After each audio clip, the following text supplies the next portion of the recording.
I'm about to. I'm saying, why don't you tell me, man? I would have hooked you up with the mic game. You know I got it I all. should have, yeah. Got the Yeti right here. Next time I'll do a better job of linking. Oh my God. So where is he at?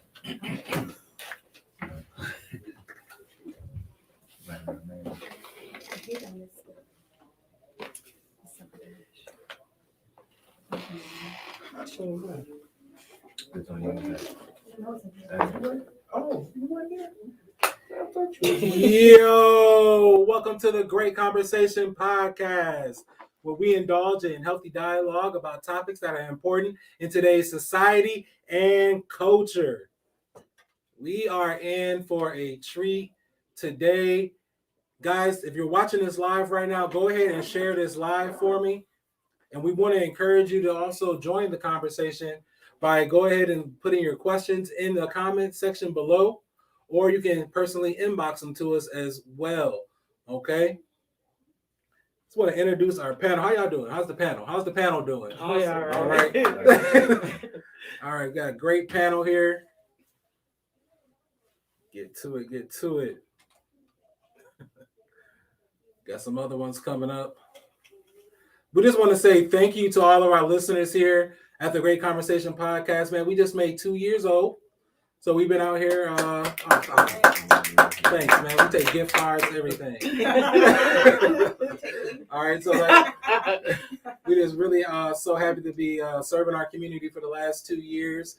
About talking about different types of topics, taboo type topics that we talk about in the privacy of our own homes. And that's what we pride ourselves here on the Great Conversation Podcast.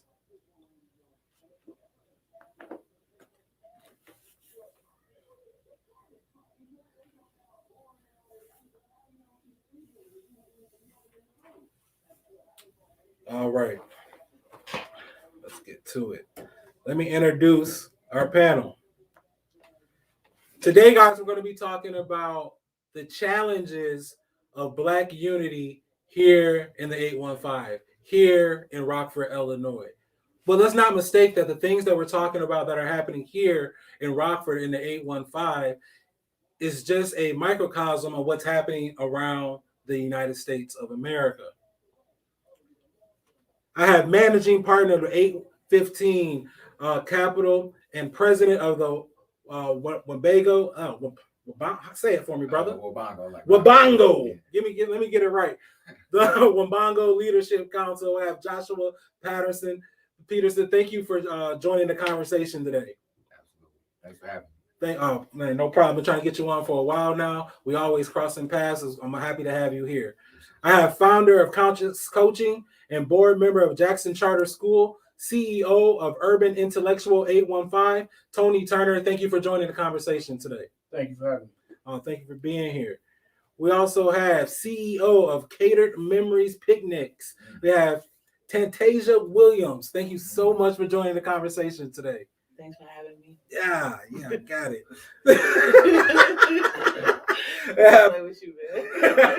We have president of the Rockford branch of the NAACP, Rhonda Greer Robinson. Thank you for joining the conversation today.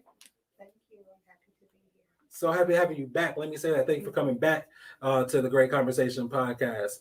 I also have owner of Ivy's Famous Phillies and Rockford Public School 205 teacher and coach, Ivy Wallace. Thank you for so much for joining the conversation today. Great to be here. Thank you. And we also have activist and member of the May 30th Alliance, Leslie Ross. Thank you for joining the conversation. Welcome back. Good to be here. Good to be back. All right. So we're talking about Black unity here in Rockford. So let's just start. What is our idea of Black unity? What is Black unity? Who wants to take the ball first? Make sure you speak up nice and loud. I think Black unity is basically taking care of the community, who's in your community. And that's something I feel like it's a lack. It's not a lot of it really. So it's sad. It really is. I've experienced it. This is my second business now, and I've experienced it. Okay, so are you saying a lack on as far as like the economic side, as far as businesses go, or as far as like the support community picnics? That actually Lothan's room, when it was open at the time, like it was just a lack of everything economic. It was a, to me, I'm gonna be honest, to me in Rockford, if you're not like a particular person, if you're not like popular, you don't get that support. That part. You don't get that support. If That everybody don't know your business, so I'm a private person. Unless you see me and you know me or you know my business, I'm not out here doing anything, or you don't know nothing about me. So if you're not popular in Rockford, to me, you don't get that support. Anybody else want to piggyback off that? It's very true. Rockford can be very cliquish. Yep. The crabs in the barrel idea Yep. as well, but Yep. very cliquish, and they support who they want to support. And like you said, it's like a popularity thing. It's a big division there. Not sure why, but it's definitely there. Okay, so the question was, what is our definition of Black unity? And we're talking about how ununified it is. So So you said a definition would be more so everyone taking care of each other. Taking care of each other. Okay. Yeah, Okay. definitely. That was the first thing. Yeah, and the very first thing. Yeah. So I just want to keep us on that track because we're going to talk about that, about the support in business as well. We have a segment for that because I think that's something we do need to highlight and talk about. Anyone else, their idea of Black unity? I listened to an interview Malcolm X had one time, and he said that in the future, if you did anything to one Black person, Black people will react as if you did it to themselves, and that they would, begin to be like other nationalities in the world. And I think that, to me, that's what part of what unity is. It's, you can be divided and divided on interests and still be unified when it comes to specific things. I think that a lot of the things that both of them just touched on, not that they're not true, but those things are probably relevant as far back as you go 10, 20, 30, 40, 50 years in the Black community. But I think one of the things that changed is it was a time that the water fountain that said Black unified Black people. It was a time that having to go to live in a Black neighborhood, no matter how much money you had, you couldn't buy your way into a segregated neighborhood. That reminded you that you was Black and brought unity to being Black. And I think that when Black people were being lynched and being on trees, and when a lot of things that people can escape now through class have manifested themselves more in color, it was more unity. And I think that is, to me, what unity is that when something happens to Tyrus Jones, the whole community is unified. When something happens to Denzel Duvant, the whole community is unified. I think that unity is what got Derek Chauvin put in jail in Minneapolis. I think that unity will be, that's what unity looks like, in my opinion. Okay. Anybody else? Definitely. I would say just in terms of being able to bring like a definition to Black unity, I think something that Leslie just pointed out, being Black is something that connects us. Mm-hmm. So like unity, being connectivity. Mm-hmm. So what are the things that connect us as Black people? And I think that something, definitely being Black is something that connects us. Kanye West said, even if you win the Benz, you still a nigga in a coupe. Mm-hmm. You know what I'm saying? So the idea that because I have amassed or gained some type of wealth or material or position, whatever it might be, the idea that makes you different, to me is, I think, a falsehood that's been proven time and time again. And so anything that connects us as Black people is Black unity. So that's what I would say. So through connection, we find our unity. That's kind of what I'm hearing. Through some type of common, what I'm hearing, oppression, we find some form of unity. Is that kind of what I'm hearing? Basis. Okay. I would kind of spin it a little differently, just because I don't think it necessarily has to be oppression. Mm-hmm. But I mean, going back to the color of our skin, that creates an experience for us globally, really. Mm. But definitely, that creates an experience that connects us. The type of food that we might like to eat, the type of things that we might be interested in, the things that we like to wear, the things that we like to say, our hair,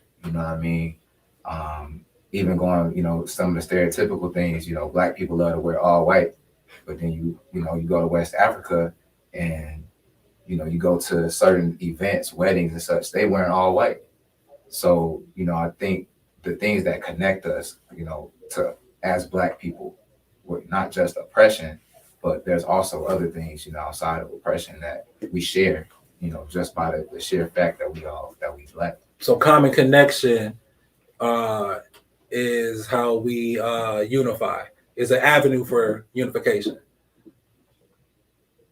I think that's what it is. Okay. That's what the unity is. Now, the state of that, you know what I mean, and the health of it, you know what I mean, I think is, but just in terms of, to me, like what it is, I think it's just our level or our connectivity. Okay. I can agree with that.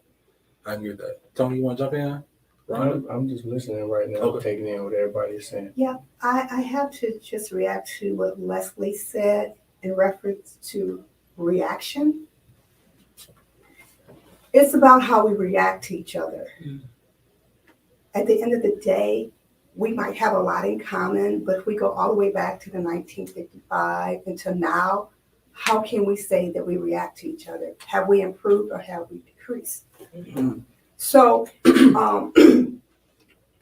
I think that right now, as a community here in Rockford, we need to figure out a way to unite better and to build together. Because see, we're living in the middle of a machine that's already have been built.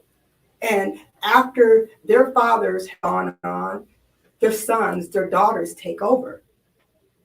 I mean, if you go to Boyland, if you watch how it actually goes into reaction, you can see it. They are groomed. We work hard. We work hard, we build, we try to connect, but we've been taught that that's not the way to go. So let's just beat each other down. So when you talk about that word unity, as a community, that's something that we can definitely work on. There's a book called Who Needs a Negro, and it's written by Richard Wilhelm. You can look it up. You'll find this book anywhere from $1,200 to $2,000 that they're charging for this book. And what he speaks about in the book goes back to 1940s, late 1930s. So I don't think a lot of people really get that our unity was different because we were basically, in a way, forced to be among ourselves and excluded, right? But in our exclusion, the world really began to see our greatness, right?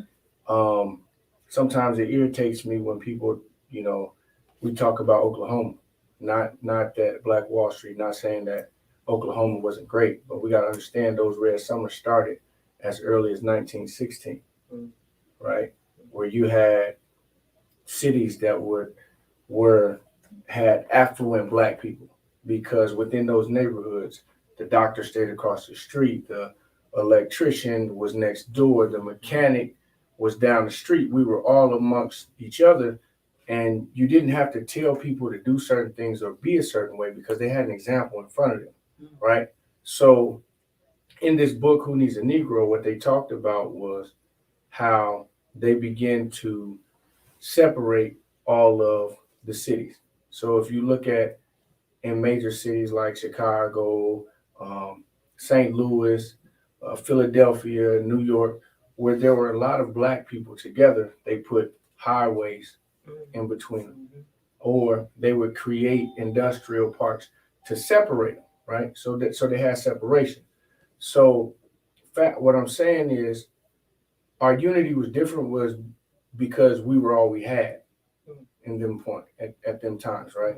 So now fast forward to where we're at, we're not all we have, right? And many of us don't know who we are. So without knowing who we are, we have no individuality. We have a lack of personal creativity, because when you know who you are, that's where you find your gifts. Like, okay, Ivy, right? She cooks. That's one of her passions. Mm-hmm. So her gift makes room for her to expound. When you have people fast forwarding to the day when we don't know who we are, we don't know what we're good at, we're separated by this and that, what we become is we look at what other people do. And it's not true to our nature, but we're like, okay, well, I can do that, I can do that. And we lack personal intellectual property. We lack personal self-creativity. So now everything becomes a competition, right? So also, because I have access to do something that somebody else can't, or I have access and I have the economic funds to move over here, like JP said, when he quoted Kanye, you still a nigga in the coop. Yeah, you are, right? But we tend to look at those people who have made certain moves and got out of certain positions. Now, I think that's two sides to a coin, right? Because there's some people who made those moves and in certain positions, and they constantly reach back to help people, right? Then there's some people who made those moves and they're not reaching back to help nobody, but then you got to ask yourself, why does this person not reach back? What happened to this person when this person was here, right? So it goes both ways, and oftentimes we refuse to even look at that situation. You know what I'm saying? I can't talk about somebody or ridicule them because they made certain moves. Say, you know what, oh boy, Uncle Tom, when I don't know him, right? When you don't know him and you don't have a real connection and you ain't never really seen this person in action, I can't say that. And then vice versa, I shouldn't get out and leave and tell somebody back here, pick yourself up by the bootstraps. It ain't life. Nobody can do that. If we stand up right now and try to pick ourselves up by our shoestrings, everybody gonna fall, right? So there's a lack of individuality. There's a lack of personal responsibility. And then there's a lot of blame for certain things that we're not taking upon ourselves.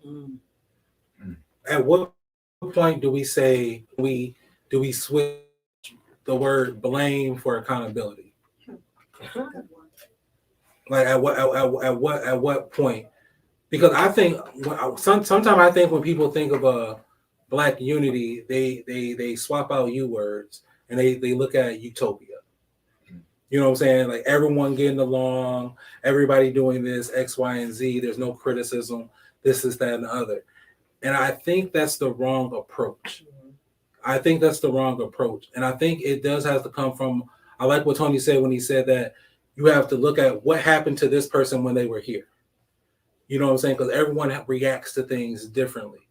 But once that thing is aired out, doesn't a person have to be willing to accept criticism to actually begin to properly heal? Definitely. I would agree. Would y'all agree with that? Yeah, I do definitely. agree with that. Yeah, I Because do. if you don't get any criticism, how are you going to grow? If you don't tell me how I can do something better, then how I'm going to grow. And then we have to stop being so sensitive. Yeah. When someone tells you, hey, you know, this approach might have been easier. What do you think? You know, and when you add on, what do you think? That gives that person the room to respond.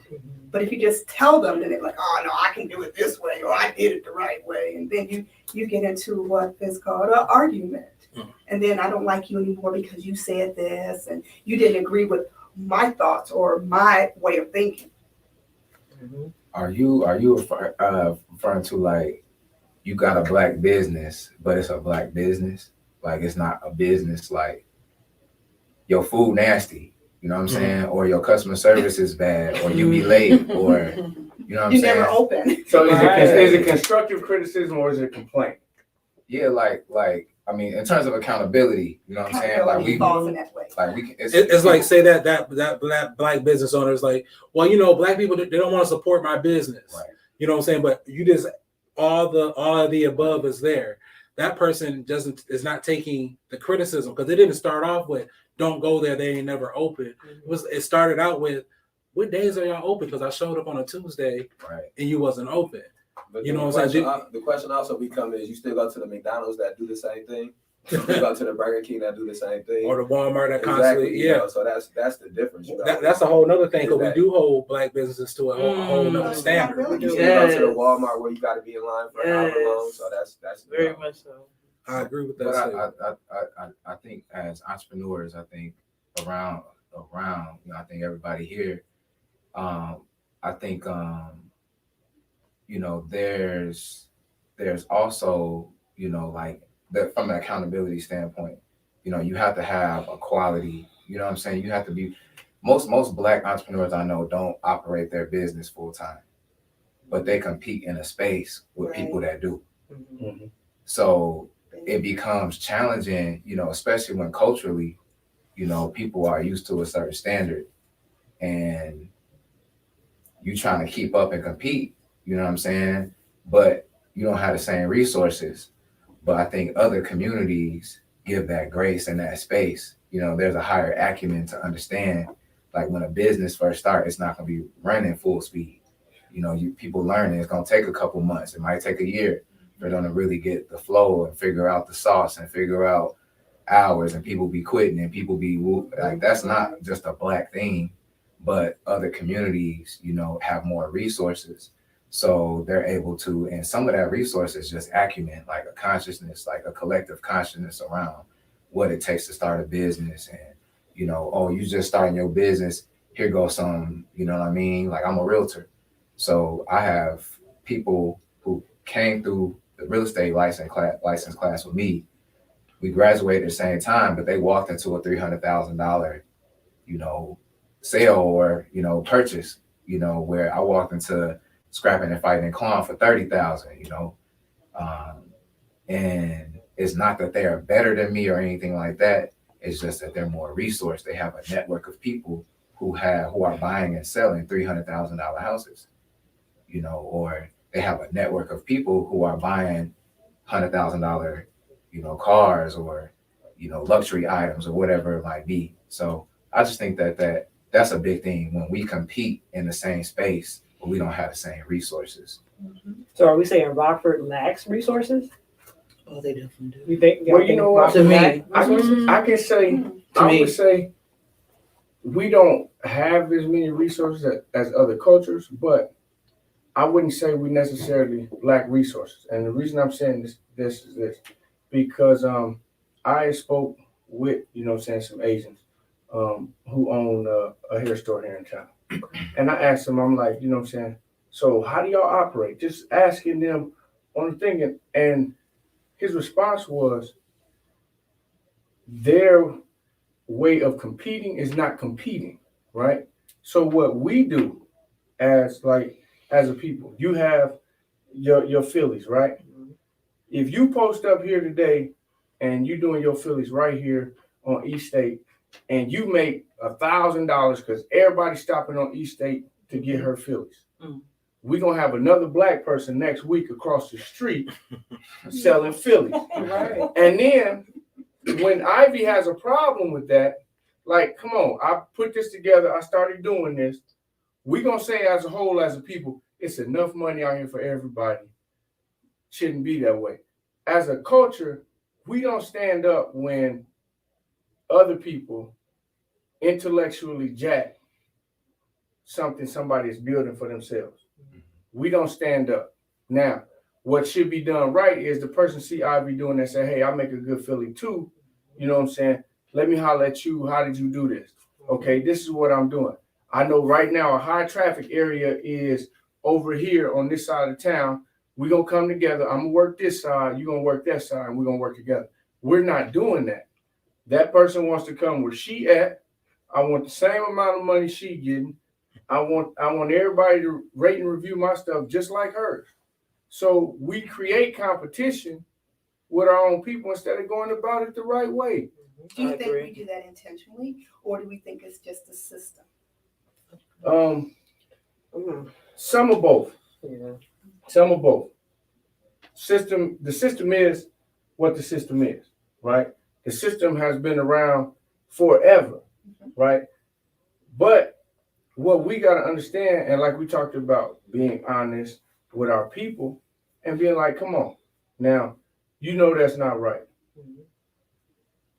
morally, what's right and wrong. Mhm. But the point, like, a lot of people have been through so much trauma and went without so long that they can care less. It's a survival Well, some people mode. say Trauma is business. Trauma Yeah, survival. it's a People say survival business mode. cutthroat. Yeah. Yeah. Right. Yeah. So and that goes back. That is trauma. I don't know if how many people are familiar with how trauma is. Like when a person doesn't have housing and food. Right. That's the baseline of trauma. When you don't have housing and food, you know what I'm saying? Maslow's needs hierarchy. When you don't have food and shelter, your body and your mind automatically start going to survival Yes, mode. it does. Right? That's true. Yes, it And does. so we don't separate and say, like, look, this person shouldn't do that. He don't need to do that. Let's help them do something else. I'm saying that as a culture, as a group, as a people, we should come together and be like, no, Ivy was here first. We ain't supporting that. Now you need to go work with Ivy, figure it out, and we'll come support you and help you move to where you need to move to so we can do this. We don't do that. Can I Go ahead, I bro. think like that. I think that's a great idea. I just think that like there has to be like relationships, like as far as like coalition building. I'm sure like if we all came together, we could do something. You know what I'm saying? But at the same time, like Ivy like her Phillies with her sauce. True. Sis, what's your name again? Tasia. It's her name before the end of the night. Tasia. She's like her Phillies with her sauce. Right. Leslie like it with his. You know what I mean? And I like it with mine. And you like it with yours. And I think that's cool. You know what I'm saying? But I think at the same time, it's hard to like tell 20th century Black people what to do. You know what I'm saying? Like we American babies. So like at the same time as, I think we truly righteous, in terms of like, you can't tell me just to spend my money with a Black person. I work hard for my money. I'm gonna spend it where I want. True. So like the values and the relationships, I feel like to do what you're saying, which I think is righteous, I think I seem to be at the core of like being able to do that. And I think that we all got different values and we all got different, you know what I'm saying? So should Black businesses not compete with each other? I think they should. I think we have to. Like that's the only way. You think that makes them more creative? I mean, I'm also an educator. So we see trauma every day, right? Every day. Every day. I've been doing this for like, 30, going on 35 years. And I can't believe some of the stuff that the kids come to school with and how the system is not there to help them. Like, what do you say? What are they coming that the system's not helping them with? What are you saying? Let me give you an example. Two of my students' brothers were shot. One was shot, then by the middle school year, he was murdered. So it took her to a whole different level. I was dealing with a grown woman because she had taken on the grown woman role. She was taking care of her niece that her brother left behind. She was trying to comfort her mother and try to take stress off her. Smartest little girl in my classroom. But the trauma was tearing her apart. And then we step into this real world and we have to deal with competing. And then we say, hey, you know what? It's easier to do this. It's easier for me to help him, sell these guns. Or it's easier for me to show my body. So we get stuck in the middle of making choices. And then when they get really hard, we don't know which way to go. We have nothing there in the middle. If we're still on unity to pull us together. Because they go through trauma by themselves. Exactly. When you are younger, I've been through trauma. I'm pretty sure everybody in this room has been through trauma. If you don't have nobody, don't have that family base, it don't have to be blood family. I'm talking about family base where somebody can actually help you mentally, physically, emotionally. You don't have that, you definitely grow up in trauma. So when you do have something as a business, you do go into survival mode. That's a big thing. because like he said, I can't remember his name. I'm so sorry. Forgive me. Joshua. Yeah, he said basically what that person went through. You know, you don't know what that person went through for them to act the way they are. Everybody acts how they've been living, if that makes sense. Or Yeah. they were raised. Right, how they were raised or what they had to go through. So if you're not used to something, you're not used to love, you're not used to being comfort or being taken care of or helped, you're gonna go in survival mode. So that's another thing, especially with Black businesses that I see. So- I don't mind people like going shopping anywhere else. I just don't want them to bash all Black businesses. That's why I cannot stand. Because I guarantee you go to McDonald's, like he just like I'm sorry. Just like you said that you go to McDonald's and it's the same McDonald's with the broken machine with the horrible customer service. Every Black business owner is not like that. So I'm agreeing with everything y'all know, a lot that y'all saying. That makes a lot of sense, but definitely Trump will definitely make you a different beast for real. It will. So this kind of leads me into I was going to say, what are the 3 to 5 obstacles that are blocking Black unity here in Rockford? And I'm hearing economic support. I'm hearing a weak family structure. And I'm Don't put hearing. that in there. Don't put that in there. Don't put that in there. Well, you know what? Okay. It was a You know what? little Okay. bit of that in some of the things different people said, but don't put that in. Okay. That's- Okay. So because that what gets should we into put? that It's gets true. into this It's just idea. true. It's not any issue that's relevant in the Black community now that if you go and trace things back to the roots, don't trace back to the Black community. So if you do anything that's talking That's true. about family based, That's I understand what true. you're saying there. I that's can gonna relate all to be that. back. Yeah. That's all gonna be back to that. It goes all back That's to like slavery. somebody telling somebody to pick your pants up. You know, your pants sagging. That's why you ain't get the job. You ain't get the job because his name Richard and your name Jamal. That's why you ain't get the job. That definitely you know? does And happen. they trying to give you a way to go around your name being Jamal instead of breaking up the system that got it being that have you being devalued because your name is Jamal. So should we replace a weak family structure with system You can put weak inflicted? societal structure, you Okay, know. or weak societal. Can I propose a question? Yeah, go ahead, please. My question is this though, are there weak family structures within the Black community? Yes, there is. Oh, definitely. But okay, again, because It is. what's that Black person last name? We don't have to give No, a last hold on. name. What's that Black person last name? Is it Johnson? I don't know. Is It's it their Murphy? slave owners last Exactly. name. So then that means that family that they go back to, that family problem that go back to that slave family where they got that last name from. It's a family name. So that's what that's why when you say weak family structure, the Black family, when Black people came over here, they was ingratiated into the white family off back. That's all Black families was torn apart. Ain't no Black family sitting here right now. For all we know, all of us supposed to be in this was from the same tribe, from the same country somewhere. So that's it's a straw man argument when you say that, because if you start having a true conversation about family structures, you're gonna have to start tracing back people's families through generation and generation, and eventually you're gonna get back to what happened to the very first generation of Black people, Africans that was over here. And then even when you do that, you'll get into generations of mass incarceration and Black people who now getting weed tax money from the city that was throwing their families in jail. When Obama talked about enough fathers in the Black household, it's because of things like mass incarceration going on. It's because of things like maximum minimums and things of that nature. So the weak family structure ain't an incidental thing or ain't a genealogy thing or a blood thing. Those are systematic issues. That's a societal issue that's happened purposely, not accidentally. Wouldn't it be a bloodline? I mean, you can go as you want, just don't. That So I kind of hear what you're saying when you're saying, because when you say weak family structure, that could translate into, like you said, the whole genealogy thing. So we want to more so focus on what is causing that foundation to shake. What is causing those pillars to crumble? Yes. You know what I'm saying? So like you said, mass incarceration. I'm hearing unhealed mental trauma. I'm hearing that. And Tony, you had your hand up. Go ahead. So I look at it, and this is what I look at. So every culture has some strong family structures and some weak family structures. I'm not saying going back all the way to lineage, because here's where I'm at with me, right? So I look at life like this. I got to be the foundation for my son and my daughter, right?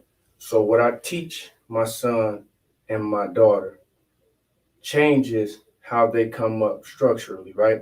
I can come in here, this chair right here can have 3 legs and nobody can sit in it, right? But if I see this chair has 3 legs, it's weak over here, and I turn around and I put a piece of wood right there that's gonna hold it up. Now that chair is strong and somebody can sit on it, right? You said earlier, you talked about blame and accountability, right? So in that book I was talking about, Who Needs a Negro, they fast forward and they said, and between the mid 70s to the early 80s, you can pretty much take your hands off of you can take your hand out of most Black people's situation, right? And we'll continue to perpetuate it, right? I agree to that to an extent. So what I'm saying is this: we don't have strong villages, right? We don't have strong villages because here's the thing: if me and Josh's relationship is what it is, if something happened to me and he see my son coming up, I would like to believe that Josh would say, "Hey, I knew your dad. Your dad wouldn't want you to be this way." And I'm that way, vice versa, when I see his son. You know what I'm saying? When I see his son, I always greet his son first before I greet him. And he do vice versa. We see it all the time. So it's like, my question begins to ask, where's our village, right? We know what happened to create and dismantle the families. We know how it was broken up, going all the way back to slavery. Yes, that is systematic. Goes all the way back. All the way back. That's going to always be there. That's that forever trauma. Fast forward that we have to learn how to heal from. And when I'm saying learn how to heal from, I'm not saying you accept it and it's cool. That's not what I'm saying. You have to learn how to heal from it by seeing, okay, this caused this caused that. You know what I'm saying? It ain't his fault. It ain't her fault. This is what they did to us. But one, I can't keep walking in that. Yeah, I got to hold them accountable for what they do. But I got to build a foundation for my children so that they build a stronger foundation for their children. And we got to start working together with each other so we can have a united foundation against everything systemic that comes against us. But we're constantly pointing instead of saying, you know what, yeah, that happened. Okay, but me and Rhonda gonna get together so we make sure this and that don't happen. Josh and Ivy gonna get together to make sure that and this don't happen and come together. But we not doing that. We don't have a village. Like, we talk about educational issues, right? Quick story. I reached out like 3 years ago when I got the report about the reading, right? Our kids are at the bottom of the totem pole. Now, let's be honest. We got quite a few Black teachers, right? And these Black teachers is at church every Sunday, because me and Rhonda had this conversation. I went to a couple pastors. I said, look, our kids is failing at reading. Instead of giving them Sunday school because they can't read what's going on, can you ask some of these teachers to teach them how to read and comprehend so they can start reading things and start understanding? I was told that ain't the time for that. So we ain't got no village. Well, I think we lose the village aspect. I think we all agree on the issues, but I think we always get caught up in the tactics of solving the issues. I think that's where it comes down. He identified a problem, he saw a solution, he took it to the heads. They told him it wasn't the time for that. You see what I'm saying? They don't agree with that tactic, but I'm pretty sure they agree with the fact that the kids are at the bottom of the totem pole. Go ahead. Do you remember when Sharon Contreras-Halton was at Lewis Lemon School? Their test scores were so high, they were higher than a gifted program. People tend to forget about that. Once we do something great, they move us up, right? And then they break us down. Well, she's somewhere in New York, a superintendent. Actually, she applied for the job for Biden in education. She didn't get it, but she deserved it. So we can do it, but we have to be respected.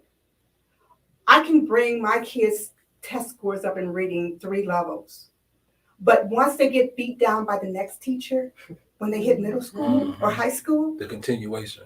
there we go. It's gone.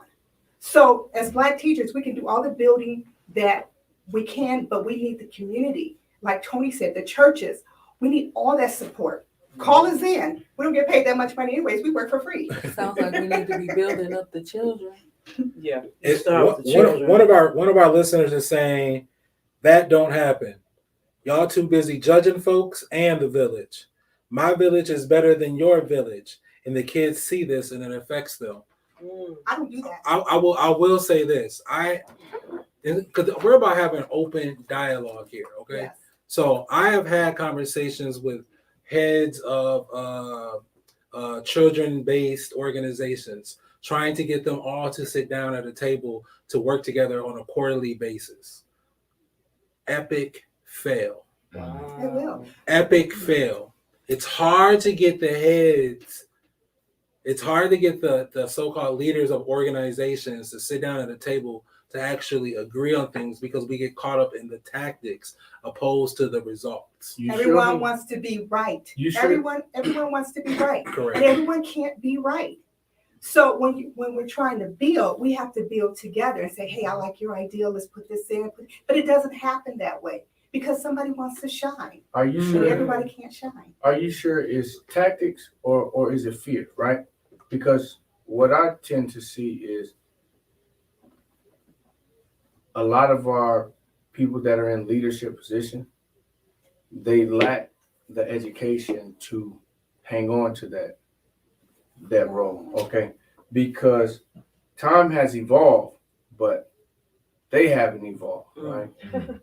You're still using the same old methods, but you got a whole group of people that follow you. And the fear of Who are you referring to? Are you referring to, I don't know, the district? Let me finish. No, let me ask you a question because you're referring to. I just want to know. I'm saying it's we have different people in leadership across the Black community. Period, point blank. And this is what I'm saying. They fear that if they latch on to what you're doing, and I bring my following over here, my following may leave you and follow them, or my following may begin to question, why ain't you been doing this? Or why ain't you teaching us about this? So I'm just saying it's a level of education, you know. And I'm not saying that a person has to be degreed up or nothing like that. Education is, you know what I'm saying, anything, a person can be well educated and not have not one piece of paper. People that have trade skills to me are educated. You know what I'm saying? They do things that other people can't do. And there's no difference between a person that has a trade skill or a degree, right? That's good at what they do, because I look at them on the same level. But what I'm saying is, when you don't have the knowledge or you don't have the vision, you can only carry people so far. And there should be someone that come after you that takes them to the next level. But we're so afraid of losing the fame, the recognition, whatever it is we may be, that we're not willing to pass the baton. So in this relay race, everybody else is lapping us because I don't want to pass the baton. He can't run until I give it to him. Better stay in your zone, but Yeah, that's like one the way thing you about said running. You have to stay in your zone. If y'all pass you the baton, you have a zone you stay in. So what happens is when people run out their zone and then other people don't have a full understanding, and then you have a problem, or they don't know what they're doing, or they haven't taken the time to completely understand the process. And if you don't understand the process, you don't have a solution. Could I?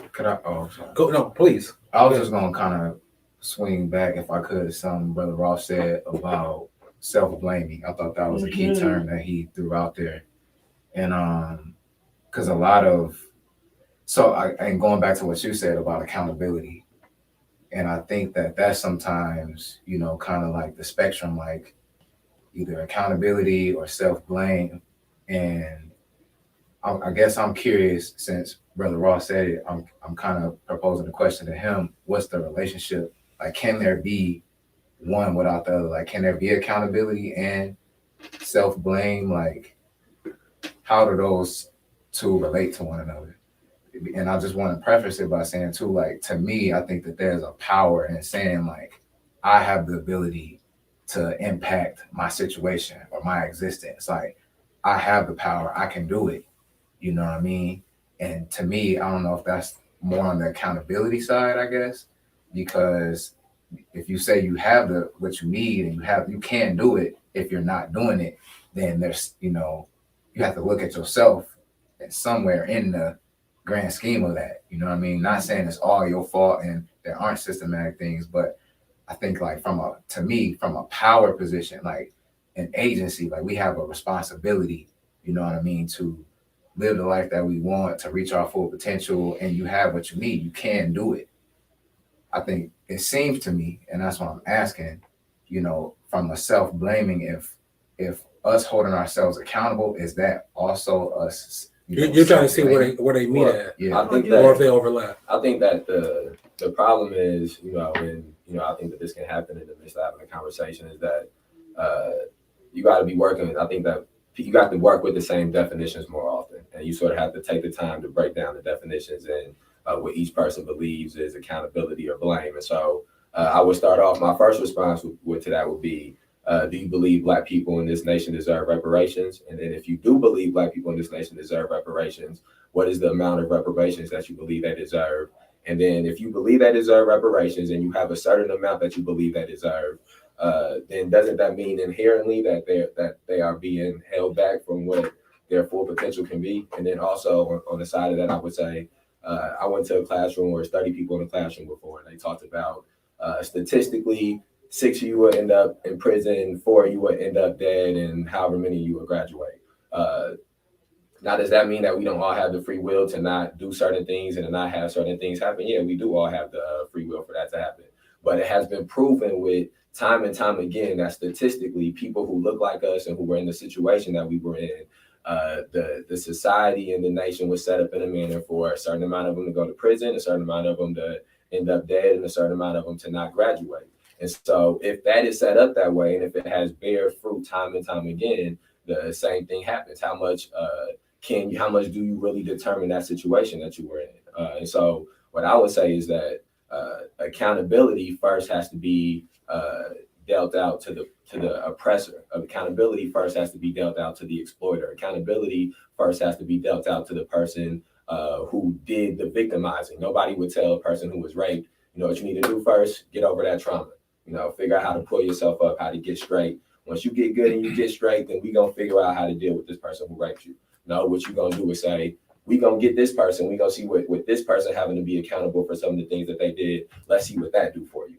And then once we done seen what that do for you, then we can move on from there. But as long as this person is out here moving around, as long as the person who committed this trauma to you and this victimization to you is freely moving around and even has the possibility to do it to more people, it's inherently that you can't do certain things. It don't matter how much self-diagnosing you do, how much trying to take accountability that you do, you're gonna get to a place where you fighting yourself, because it's still an unresolved issue that's lingering over your entire existence. And that's what it means to be Black in this country.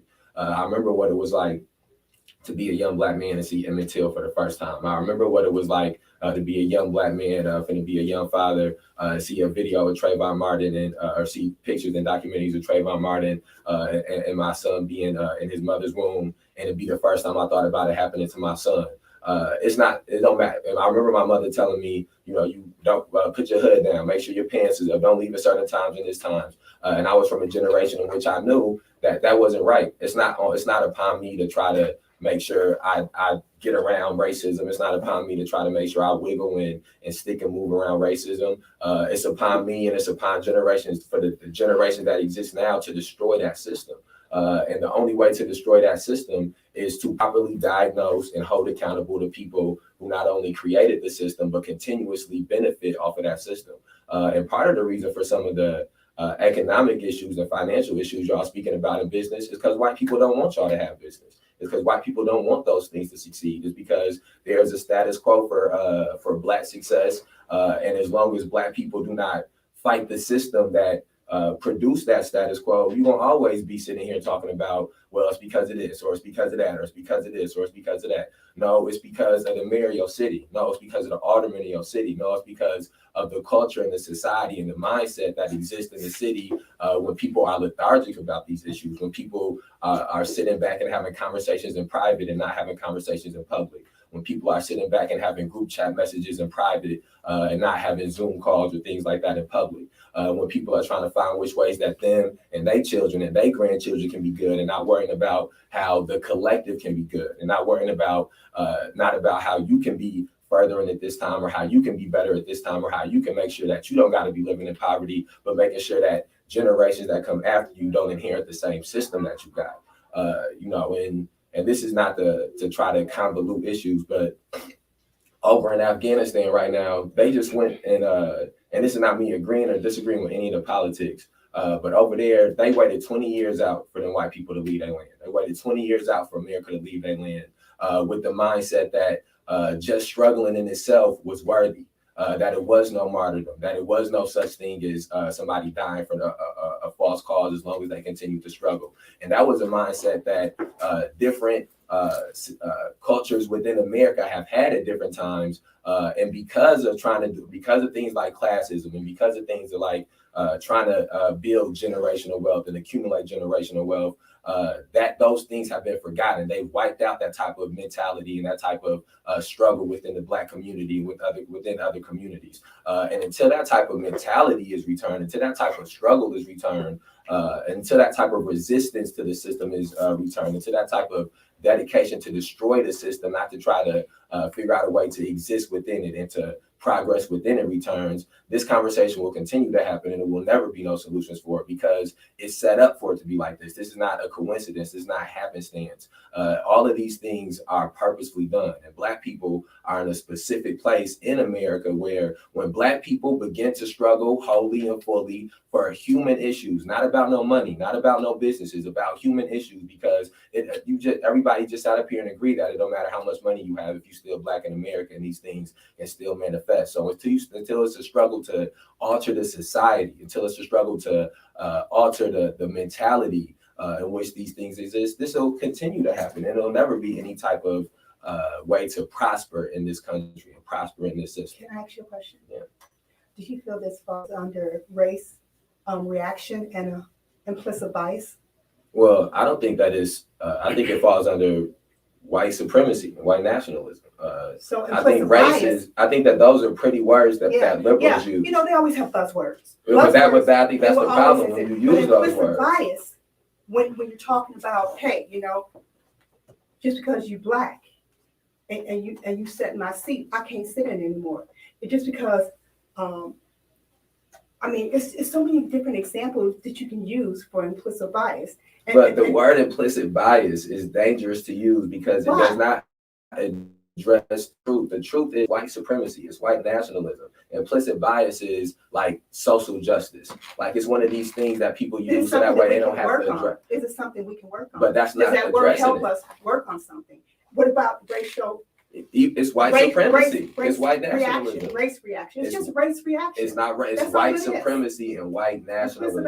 Implicit bias is race reaction. You do. Can I offer something real quick? I just feel like, and in the conversation, I would just hope that, I think that we gotta be the main characters in our story.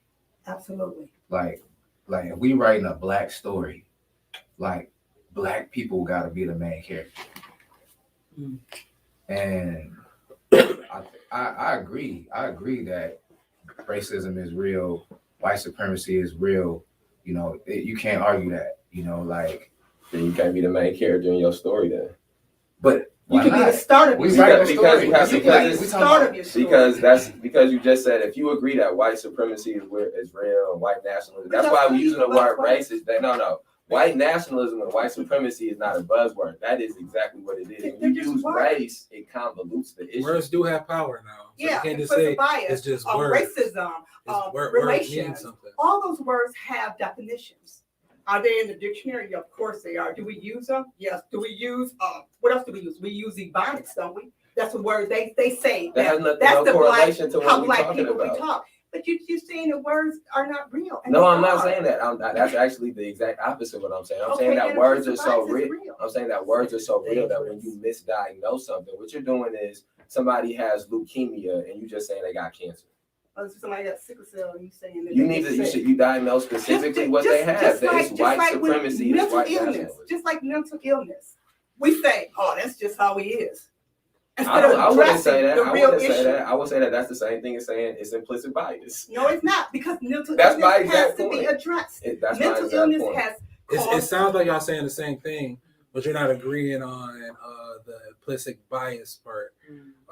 It sounds like you're saying that there's words and power, but you have to say what things Systemic are. racism. Yeah, and you have to say not- what things not- are. Not make it You're not- personal. you're not- Not dress it up and not cute, blanket basically. words. Yes, Right, not right, Basically, you're not dressing it up cute. That's No, like it me is sitting what in it is. IEP, I hear you both know, of them. these education words, I don't understand it. Then I'm sitting there saying they're just saying that he's not understanding, he's not comprehending, he doesn't understand what he's doing, he doesn't understand what he's reading. Comprehension, you know what I'm saying?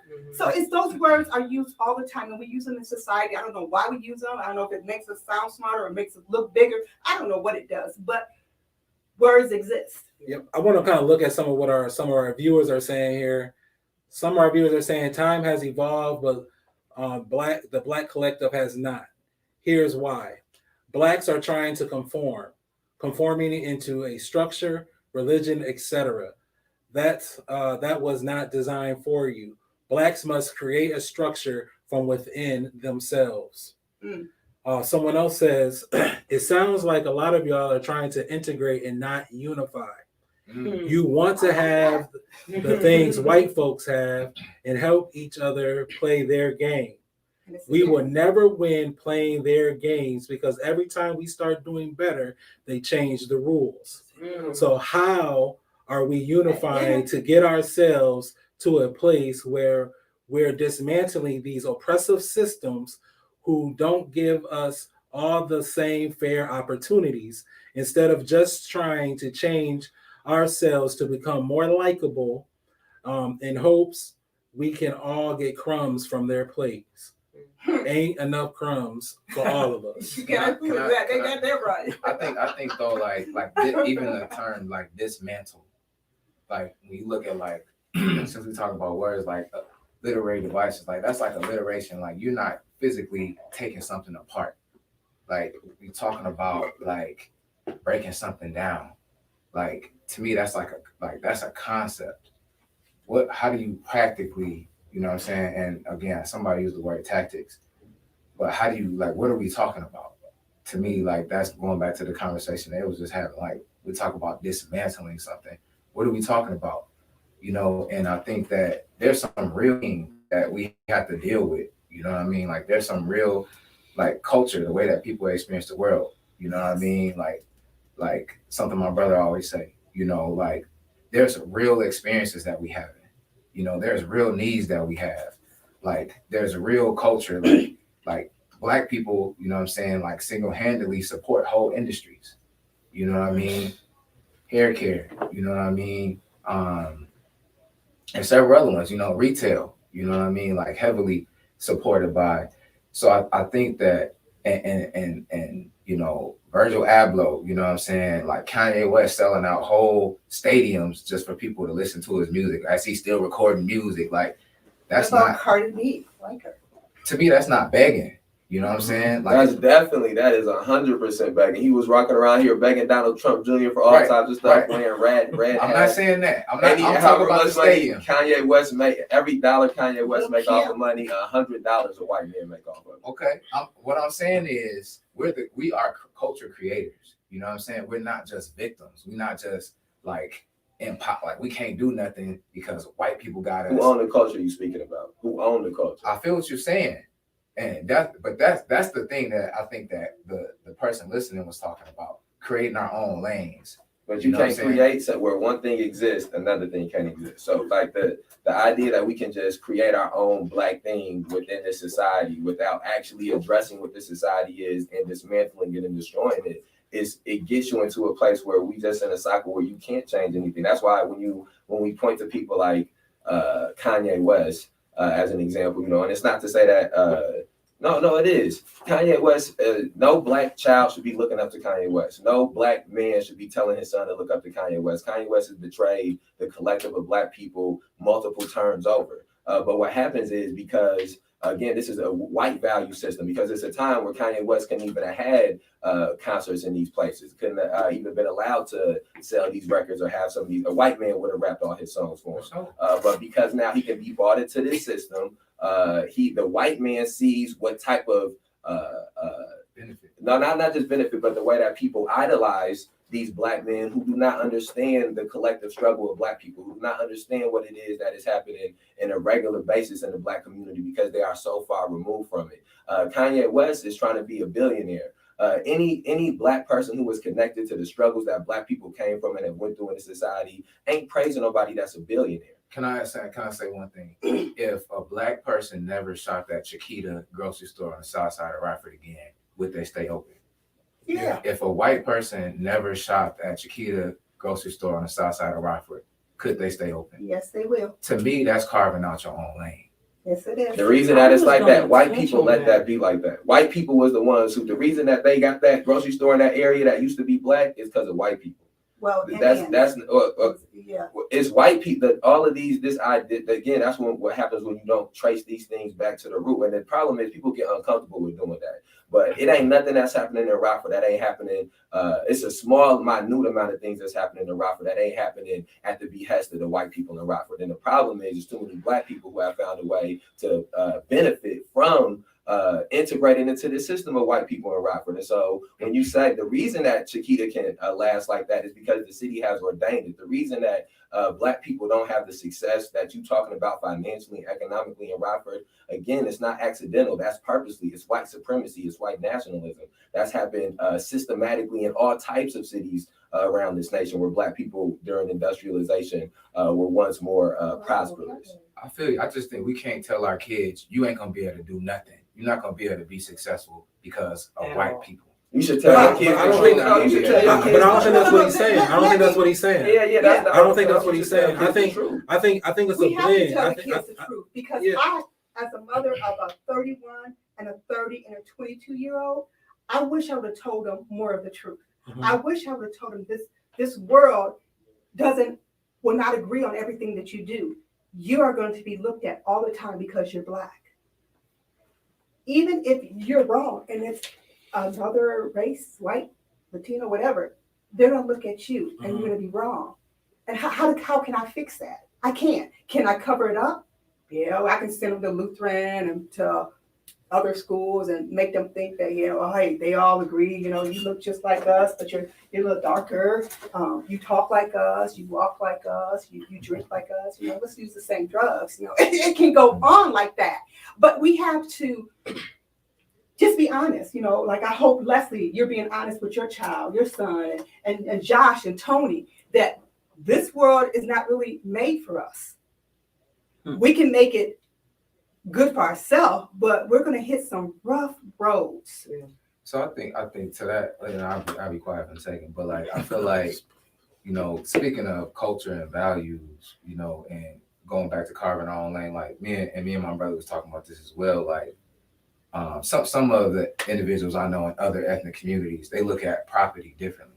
Mm-hmm. And some people think it's funny or they're stereotyped, but some of my people that I know, they have multiple family members, multiple families, even sometimes living in one place. Oh, yeah. And this is a cultural thing. It's a cultural thing.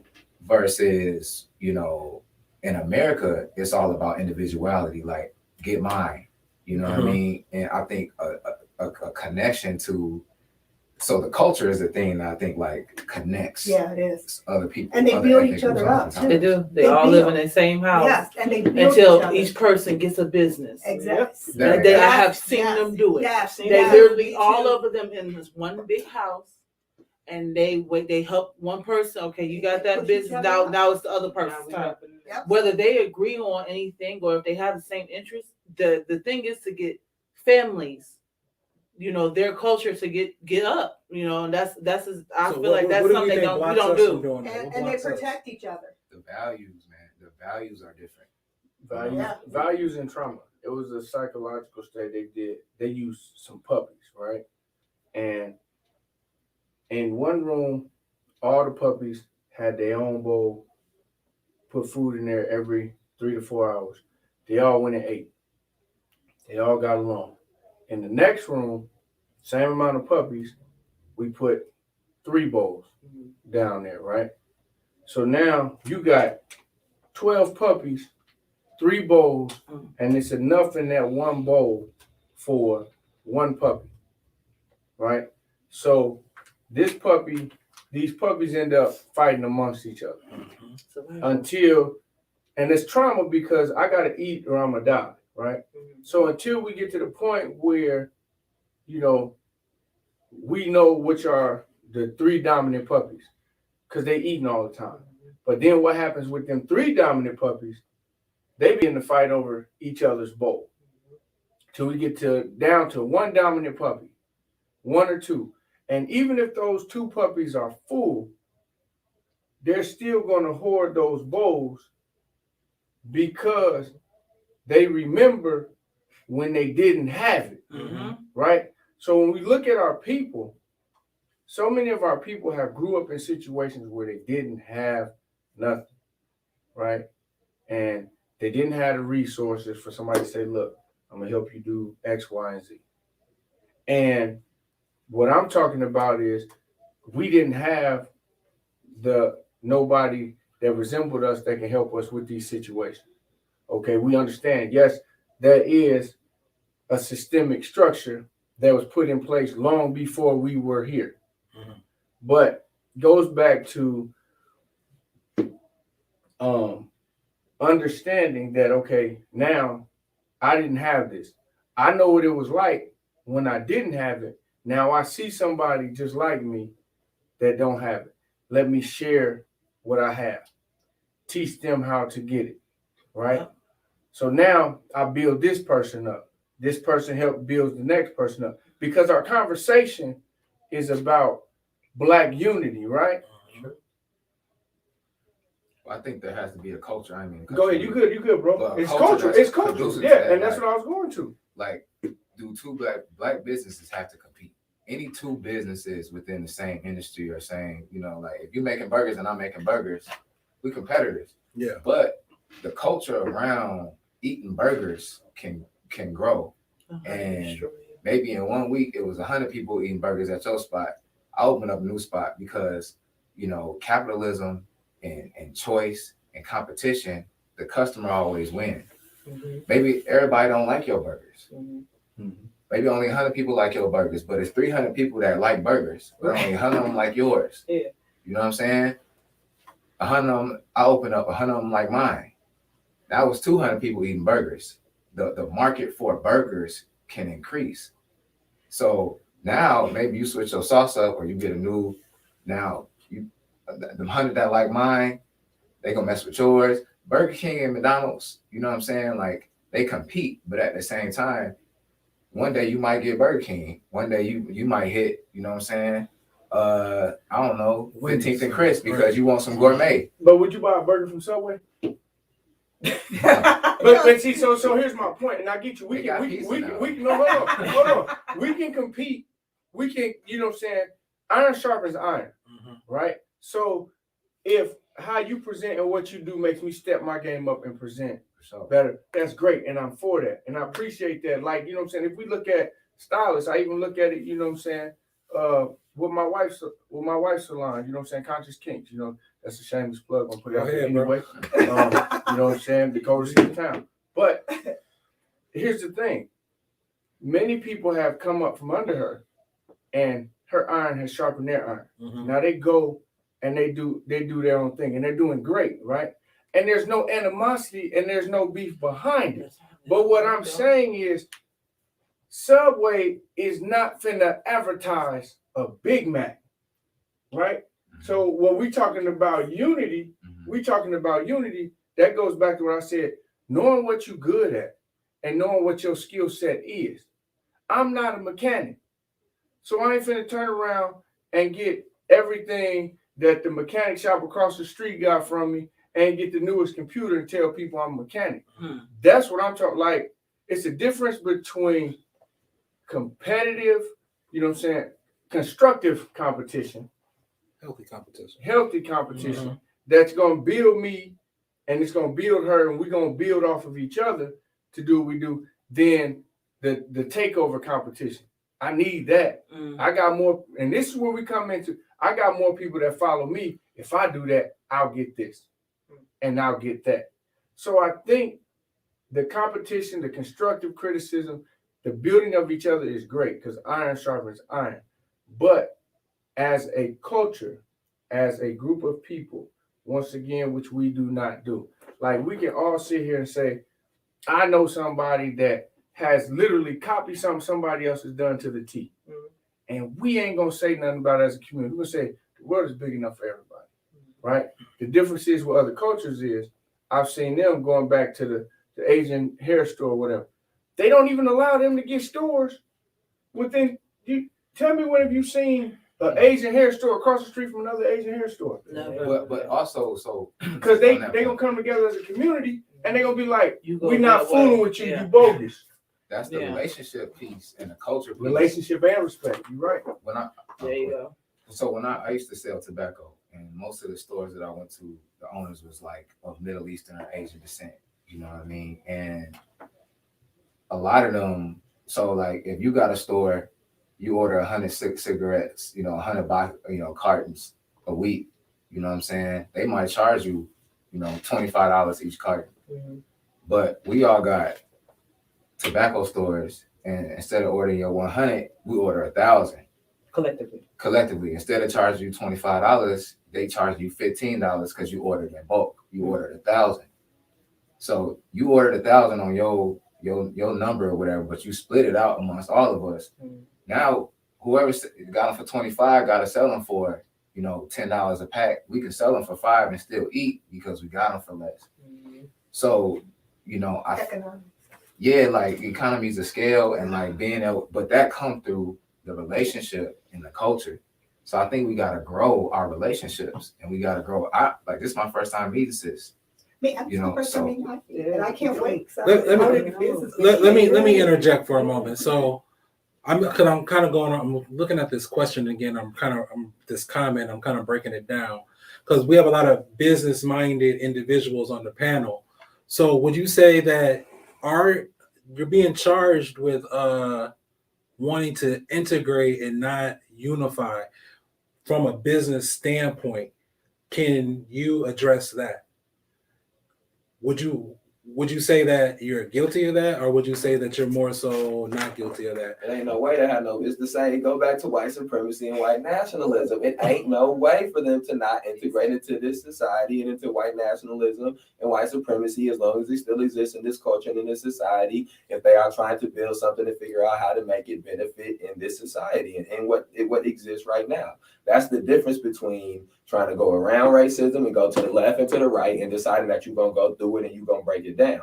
When you're trying to figure out what can we do so that way we can exist better in this society and how things in this economy and how in the climate in which things exist right now, that means you are trying to figure out how you can move around and tangle around and duck and dive around white supremacy and white nationalism. When you come to a place of unity is destroying white nationalism. Unity is destroying white supremacy. And again, that is what happened when it was black water fountains. That is what happened when your son got hit with a rock in Chicago when he was trying to swim on the beach and he was too close to the white people. That is what happened when the freedom rides happened. That's what unity was, when unity was more derived. That's the last golden age of unity in black people. And Rockford is the microcosm of America. And that's true here. It's too many black people trying to figure out how they can duck and dive their way around white supremacy and white nationalism and do a little dance around it and figure out how they can still get to the finish line instead of deciding we're going to figure out how to destroy white nationalism and white supremacy because they're trying to build generational wealth, because they're trying to make sure they got the that their kids ain't got to worry about growing up in a hood or in the ghetto, and all of those things. And that is the truth. That is when you absolutely face it down at the truth. When you talk about that person's comment, that is the facts. Anybody that is talking about how they can exist right now in the climate that is here right now is trying to figure out a way to integrate into this society, not to unify the black community. Is white supremacy a problem in Rockford? 100%. Anybody else? It's a problem worldwide. I get that. So here's my Rockford, question. It's more prevalent in Rockford than it is in other Is it a places. problem in Rockford? I'm not saying that. Yes. It's a very big problem in Rockford. It's nationwide. There's some cities where it's worse. There's some cities where it's better, but it's still the same problem.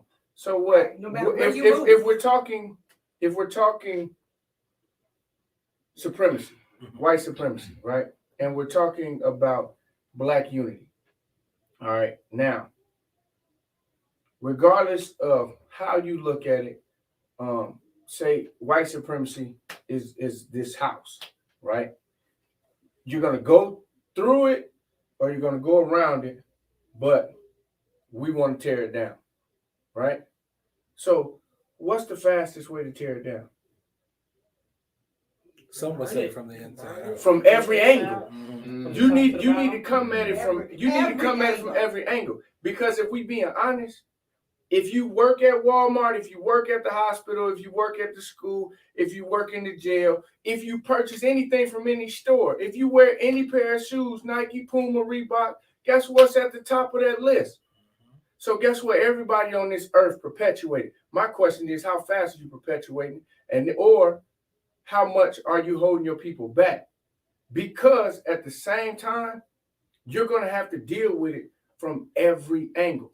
And then and factually, the best way to tear down a house would be to find a blueprint on the house and figure out how the house is set up. And so that's why but that is the truth about it being different in different areas, because in some areas, no, the house, you don't have no black people inside the house when you tear it down, because that's not how this house gonna get torn down. Some houses, no, ain't no black people on the behind of the house to tear it down, because that's not how this house gonna get torn down. The white supremacy house in Atlanta getting torn down different than the white supremacy house in Rochester getting torn down different than the white supremacy house in Rockford. And so in some places where black people have made a concerted effort to do certain things, like in places like Atlanta, like in places like Washington, D.C., is a more honest discussion to be had about black people being integrated into the society more, because the society has advanced more. But when we get to places like Rockford, and when we get to places like Chicago, when we get to places like how Ferguson was, the society and the nation of that city is in a place that certain things black people are doing are going to be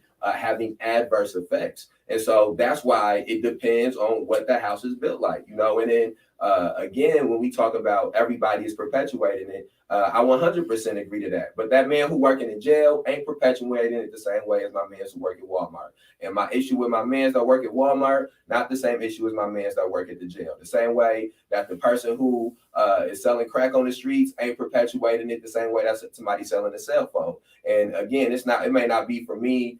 With certain things, it's not for me to say which one is worse or better, but with certain specific things, when it is something that has historically been used as a tool against black people, you can diagnose it as being worse. Walmart has not historically been used as a tool against black people the way jail has historically been used as a tool against black people. Walmart own prison.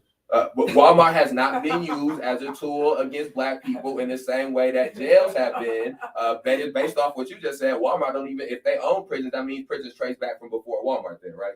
Yeah. So then my man that work at the prison, as a prison guard, me and him got a different type of talk than my man who work at Walmart. So now, and I hear what you're saying, but my question, that either further goes to my question, like you said, we got to find the blueprint to the house, which I totally agree. But guess what? Somebody went in that house and said, okay, this is where this is at, this is how this works. And they came out and told the people how to do it. So what I'm saying is this: you have to always have someone who gets inside or has someone that gives them knowledge of what's inside in order to do it. Now, prime example, you just said that person that is let's say he's a corrections officer, right? Now, if you don't know, we judging books by covers, right? If you don't know, I've heard plenty of people, family members and all, who have went to jail, been in prison, and had hella time, right? But it was an officer in there, a black officer, like, look, if you go and do X, Y, and Z, this is how we're gonna get this pulled off, this is how you get that, and this is how you backtrack that. And then even set them up for when they got out, you know what I'm saying, to be able to do things to live, to survive, and have a fruitful life. Now, what I'm saying is, I'm not saying that, oh, you know what I'm saying, him helping get that time off and setting him up after he got out is redemption or justification or takes care of the fact of why he went there in a system that was set up for him to go there. That's not what I'm saying. But what I'm saying is, we can't judge people based on where they work, what they're doing, because we don't like their job that was set up and from systemic, right? But it's a difference between not liking a job and having ideologically being aligned against the job, because that's what the conversation that we having is fine when we just isolated to this one person that the guy in the correctional facility helped. If we have a conversation about him working in that correctional facility for 20 plus years, getting his pension, retiring, I promise you that the man, what he had to do to even get that information to help him would be something that would be detrimental to the whole. And then I will also say, if he was that useful while working in a correctional facility, what could he have done not working for the same system that's imprisoning and perpetuating these crimes against Black people? Because that's the other side of this argument that people don't talk about, is that these people who we say are good people, these people who we say are intellectual and finding ways to work from the inside, how much further would Black people be as a whole if they weren't on the inside and they were helping people who are on the outside? Because it's been proven that you can, if you have enough power, you can force the people that's on the inside to do anything. You don't necessarily have to have your people be on the inside. It wasn't because of the goodwill of white people that Black people became freed and slavery got abolished and all of these things happened. That was money. But either way it goes, it was also because property, the amount of property that the South was losing and Black people escaping, the amount of the society had changed and people were starting to trying to do more slave revolts, and all of these things were societal changes that happened. And the people who have been the most enemies to some of those changes would have been the Black people who was trying to work on the inside and trying to find, I'm just trying to buy my way out. Y'all trying to run away from the plantation. I need about $20 more. I can buy my way out. Y'all run, and so we have to start having a conversation of where we are at right now in Rockford and what is the benefit of somebody being on the inside if we need people that are on the outside. And I think that conversation is not had. I think that what happens is pull your pants up. It's get off the corner. It's all these things that's talking about family issues. If the dad wasn't around or the mama having too many kids with too many people. And it's not enough about how the police is the biggest gang in the city and they brutalize and victimize more Black people in the city than the Gangster Disciples, Vice Lords, Wacos, anybody. It's not no conversation about how systematically young Black kids are ushered from going to these schools to going to these jails, how these police officers that take pictures with these Black kids be in these middle schools and these high schools, roughing these Black kids up, intimidating these Black kids. They know their names and what they look like from seeing them in school, and then they go and use that information against them once they get out on the streets and once they graduated and things of that nature. And that's where we out at Rockford, that's the conversation to be had, because you ain't gonna never be able to fix some of the self-blame issues and do some of the self-diagnosing until the person who is doing the victimizing has been held accountable. Can I if I can jump in real quick? Something my brother, shout out Matt Simpson, said earlier. I'm gonna paraphrase, regurgitate. That there's a difference between helping Black people and hurting white people. I like that. Go ahead. Like, where are you going with that? Go for it. In terms of going back to, like, we have to be the main characters of our story.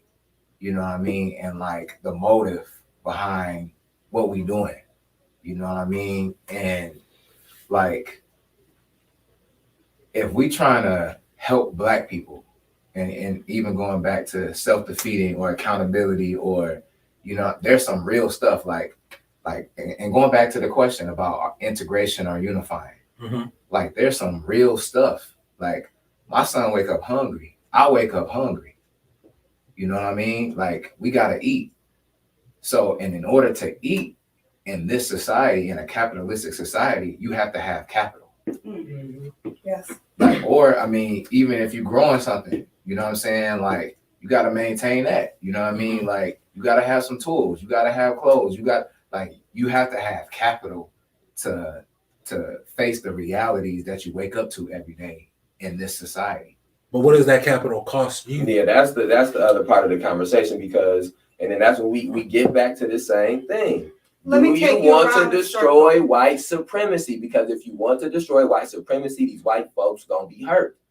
And so it is. So that's what happens when we don't use the right language. I'm not accusing you of not using the right language, but I'm saying that's why you can't say white supremacy. And I thank you, because I was just about to refer back to what you used when you said race and these other things. No, I'm not white supremacy, because if you were to because you and him can now right here have a conversation about how, do we want to help Black people or do we want to hurt white people? Then you can say, you know what, we want to help Black people. We don't want to hurt white people. And when your conversation is guised under race or guised under implicit bias, that white gets able to be left out. And it does not truthfully speak about the system and the existence in the society we have. And white people and white supremacy and white nationalism is at the crux of it. And the destruction of white supremacy and the destruction of white nationalism, yes, will hurt white people. When slavery was abolished, it hurt white people. When Reconstruction began, it hurt white people. And you can tell because it's a white backlash and a whole lot of dead Black people hanging from trees and in the water when it happened. When Black people started doing civil rights movements and the Black liberation movement happened, it pissed off white people. They sent in Black people to infiltrate the Black Panthers. They tried to lock up, blow up the Move House. Yes, if you are trying to adequately help Black people, it means you have to destroy white supremacy, destroy white nationalism, and that's going to hurt white people. All I'm saying is Black people not being unified does not hurt white people. It does not. So if we trying to unify Black people, you know what I'm saying? Black people should be unified around the destruction of white supremacy, because there is no anything else is a false narrative. You begin to have these a perfect example. You got Kanye West, who a billionaire from the South Side of Chicago. South Side of Chicago ain't no better off of him being a billionaire because of the idea of what you're talking about when you are not trying to destroy the system, when you are trying to find a way to exist within it. Because those things, if we are actually talking about helping Black people and the furthering of Black people, it means that white people will be hurt. If you believe that Black people deserve reparations, where you think some of them reparations money gonna come from? You see how these white people is out here acting over these masks being put on? You see how they acted over that insurrection? Yes, if Black people get equity and equality and all we deserve in this country, white people gonna be mad as hell. Well, let me give you an example. Let's switch back to education. Outside Kennesaw in Atlanta, it was a school that segregated. Black teachers taught Black students. White teachers taught white students. Today? Yeah, this is recent. I just read the article. I was in Atlanta. And guess what color the principal was? Don't say Black. Yes, she was Black. Did they have were the books the same? But you know what? This is my question. What did you do with the Asians and the Latinos and all? Did you segregate those too? And a Black mother stepped up and said, hey, I asked for a Pacific teacher for a child. And she said, we can't do that. So now, here we go again. So those teachers, they knew what was going on, correct? Mm-hmm. And some of those parents knew what was going on, correct? Mm-hmm. So I don't know where to start. Where do we start? We're sitting here, we're having this conversation, and we're talking about Black people gotta do this, Black people gotta do that. Do we always do the right thing? Does anyone always do the right thing? No one's 100% so we make choices. choices. So I really want to hear what some of those people are saying. So I would say this, and this is what I get, and I always look at this, and I was thinking about this earlier. If we're gonna be honest, here's the thing: we have a lack of respect for our own, right? So what I'm saying is this: we don't respect other people's position, and we don't respect other people's their position, and we don't respect other people's, you know what I'm saying, difference of opinion, right? So here's the thing: I can respect your difference of opinion, right? And we can still have the same vision, goal, outcome, right? Because not being in your business, what side of town you live on? South side. South side, okay. I'm on, people always say northwest. It's still the west side to me. But you know what I'm saying? What side of town you on? North side. North side, right? What side of town you on? I'm on the east. On the east, right? If I say, hey, we gonna meet at Perryville and Harrison at 12 o'clock. Your route gonna be different, your route gonna be different, your route gonna be different, my route gonna be different. But I can respect the fact that you got a different route and you got a different angle or approach you want to take on it. But our goal is to get to the same place.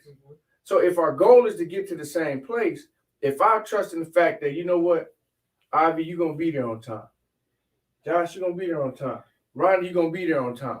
You know what I'm saying? Everybody gonna be there on time. If I'm respecting that fact about that person, then that's unity. If we all get there at the same time, and this is what we focused on.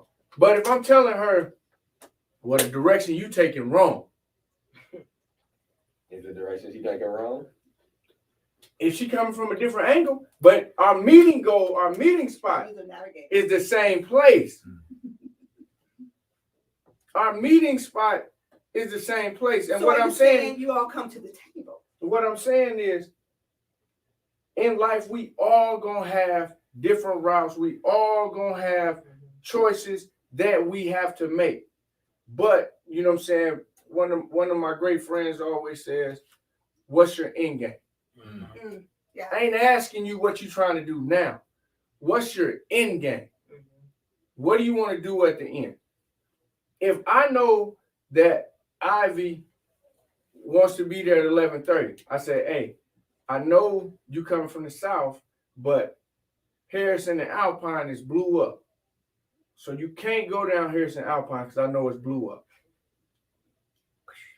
Now, she gonna alter so she can get to where she need to. That's unity. Because you offer information to help. That's gonna help her get to her end where she goal. going. get to her end goal. Okay. We're not doing that. I see. What we're doing is we're pointing the finger. Right. You going the wrong way. How? I think he will also welcome something else into the conversation, that like we are using different measuring tools in terms of like what is Black unity, what does it look like, Absolutely. you know what I mean? And that's I think the true diversity within our community, you know what I'm saying? Like, and that goes back to also culture, because and going back to the question about integration, like something that Martin Luther King talked about was just the fact that, you know, our fate is intertwined with the fate of America as Black people. Like we built this, you know what I'm saying? Like we built this country. So this is not Literally. this is our country. You know what I mean? And so much about, you know, this country is Black. We only built this we feed this country. Let me say something that one of our listeners just said. They said, so if everyone can agree that it's a problem, then why can't we agree to tear it all down and build something new, united as a people? What are you talking about? What this person is speaking of is when we said that white supremacy is an issue here in Rockford, Illinois. Everyone agreed with that. So now what this person is saying is why can't we agree to tear it down and start something anew? When you say tear it down though, and House of structure. but what I think, like, what are we talking about? Like, all right, when I say I'm gonna dismantle this chair, what I'm saying is I'm gonna take the legs off, I'm gonna use a screwdriver and I'm gonna take the legs off and I'm gonna unscrew each screw and then till it's into pieces. Like, what are we talking about when we're talking about dismantling or tearing it down? Like, I was. Yeah, I just wanted to ask got- him a question because I was like, then, you know, a then when lot they of talk about. you- No, go ahead. no, go ahead. I'm sorry. Go ahead, no. You know, you're saying that a lot that okay, it's white supremacy, and yes, we can definitely all agree we have some type of problem with that. My thing is, and my question honestly is to you, because if you're saying it now, where do we start? Because I'm pretty sure a lot of people, blueprint, but now okay, we got a blueprint, but I like in my head things have to be broken down. Right. When you say blueprint, I might not get what you're saying. Well, what I would say to that is, that's why I'm like, I really want to know what you think, how that should start. well, I think that what I would say to that is twofold. I think one right now, and it was displayed perfectly last year. The biggest issue when it comes to the Black community, Black people wasn't put in support Black business on basketball courts. Black people wasn't put in make sure you come get my chicken on the back of their jerseys. Black people, commercials, all of these things. It was about Black life. It was about the existence of Black people safely, to have freedoms, to not be killed, for my son's life to matter, for your mother or father's life to matter. It was not for their business to matter. And what happens is when the issue becomes convoluted and we don't speak about the main thing, because that is what the biggest issue for Black people as a whole is.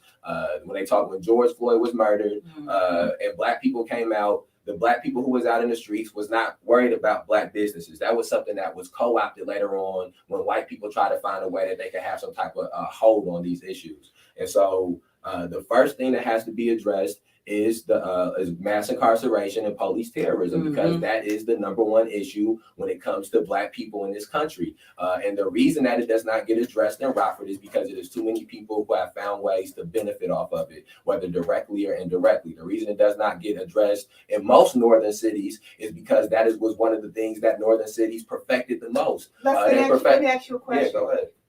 You're saying there's nothing been done. Have you been at the table? No, because have you volunteered to go to the table? No, because I know the people in this city, and the people in this city are sitting down with Black people who have zero power, who have zero voice. Okay. There is not There is not a Black voice in this city and in this community it is not a Black voice in this city and this community that rings louder than Tom McNamara's voice rings. And that's your opinion. There's not a Black voice. Let me ask you a question. So you gonna let me answer the question? No, I'm gonna ask you one more question. Well, and I want you to answer because you're not at the table. I know, because I don't sit at the table with racists. I don't sit at the table with white supremacists. You showed up.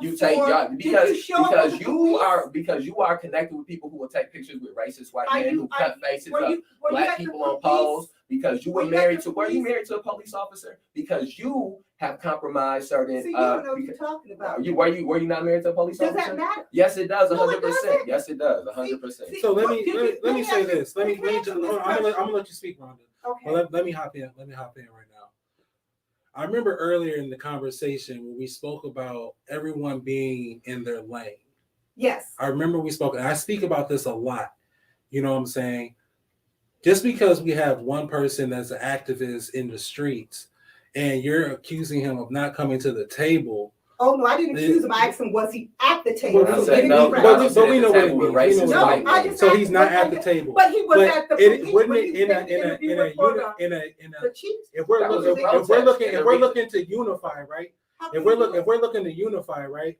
Wouldn't it be the person who has the seat at the table to echo the voice of the ones in the streets? And where's everybody else at? Just saying you're not doing nothing? See, where are you at? Where are you at? You sit around, you talk, y'all talk. You don't follow behind the table. Do you realize that people have been working very hard to hold these police accountable? Do you know we're trying to get subpoena power? You don't know because you're not at the table. I know. If you let me talk, I'll let you know how I know. I'll let you know how I know. Because I brought one of your protesters to the table. See, the reason you don't want to let me talk is because when I speak the truth. And because I speak the truth and you're scared of the truth because you're sitting next to these white people who benefit from you don't want to deception. come to the table. People know what it is. People know. You gotta learn the I ain't stopped nobody from talking. I ain't stopped nobody from talking. Yes, you are. Every time I listen, she asked me the question and I started. So Rhonda, let me ask you, what do you think is the problem with the police? Oh, they're corrupt. Okay, in what way? Well, let me tell you something that I know that you don't know and that you don't know. when it comes down to this police chief, it was 2 black men, 1 Hispanic woman, and 1 white man who's sitting at this table to make the decision on who's going to be our police chief. Who decide who's gonna be the next overseer, boss?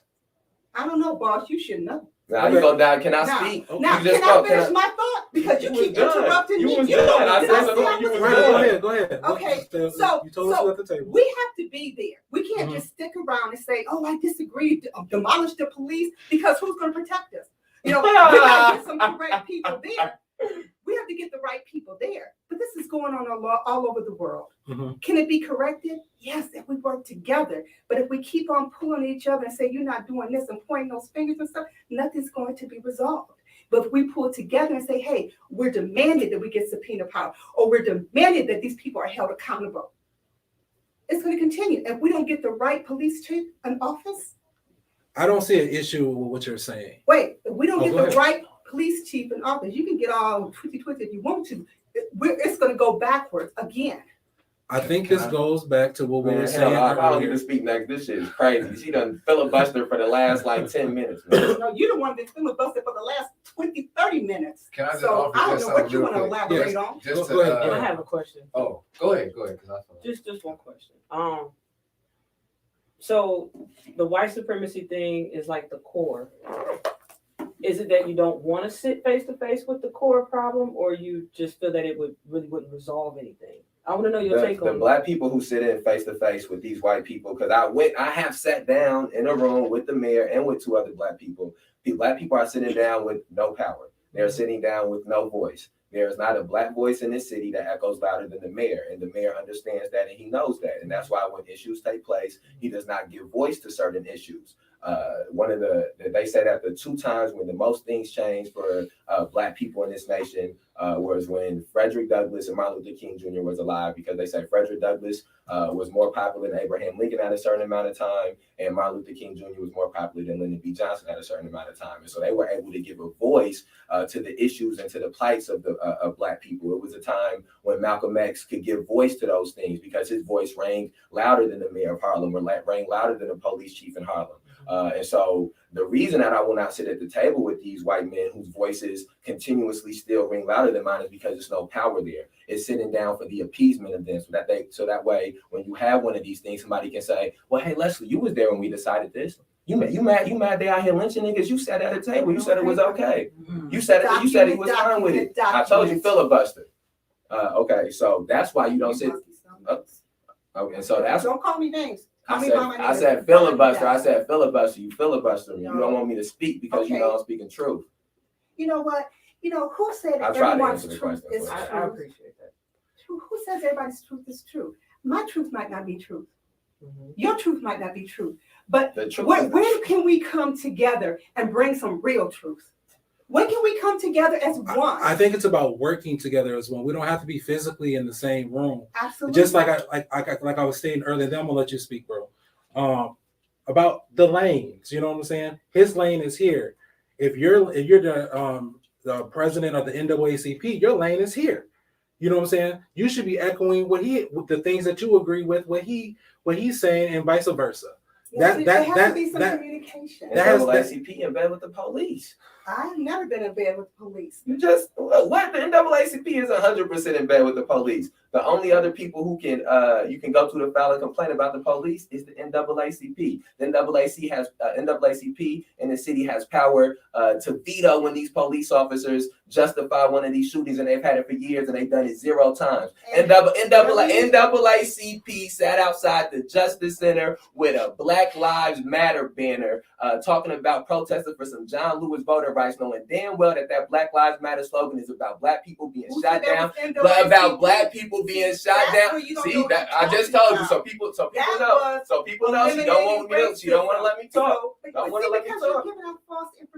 Well, then you can rebut it after I finish speaking. Then you can rebut it after I finish speaking. But you don't want me to talk. Let's let Josh speak, and then we'll let William speak. NAACP, Who's getting a little y'all. high? Yeah. Sorry. Warm. Let's spirit the conversation. Go ahead, bro. Policies. This is and good, though. procedures. You got to learn the policies and procedures. It's a lot of lawyers at NAACP. It's a lot of things have been solved in NAACP. Yeah, I just told y'all some things about the NAACP. Yeah, but he doesn't know. Was he Come to the May 30th was he Alliance here with Facebook page Bob tonight. Moore? I'll tell y'all Real some quick, more. let's let I'll Josh tell speak. y'all some more. Let's let Josh jump Come in. to the May 30th Let's Alliance Facebook page. I'll tell you some more. Let's let Josh jump in real It's quick. relevant. Go ahead. So Josh. I think like going back to words, like how do we make words work? Like we talk about this the whole theme of this discussion is about Black unity. Look at Right. I'm sorry. And- I'm trying to be good. And I think to me this is cool as a part of it because the truth is there's an opportunity for more Black unity. Mhm. And there's diversity within our community. There's differences of opinions and differences of perspective. And it's passion.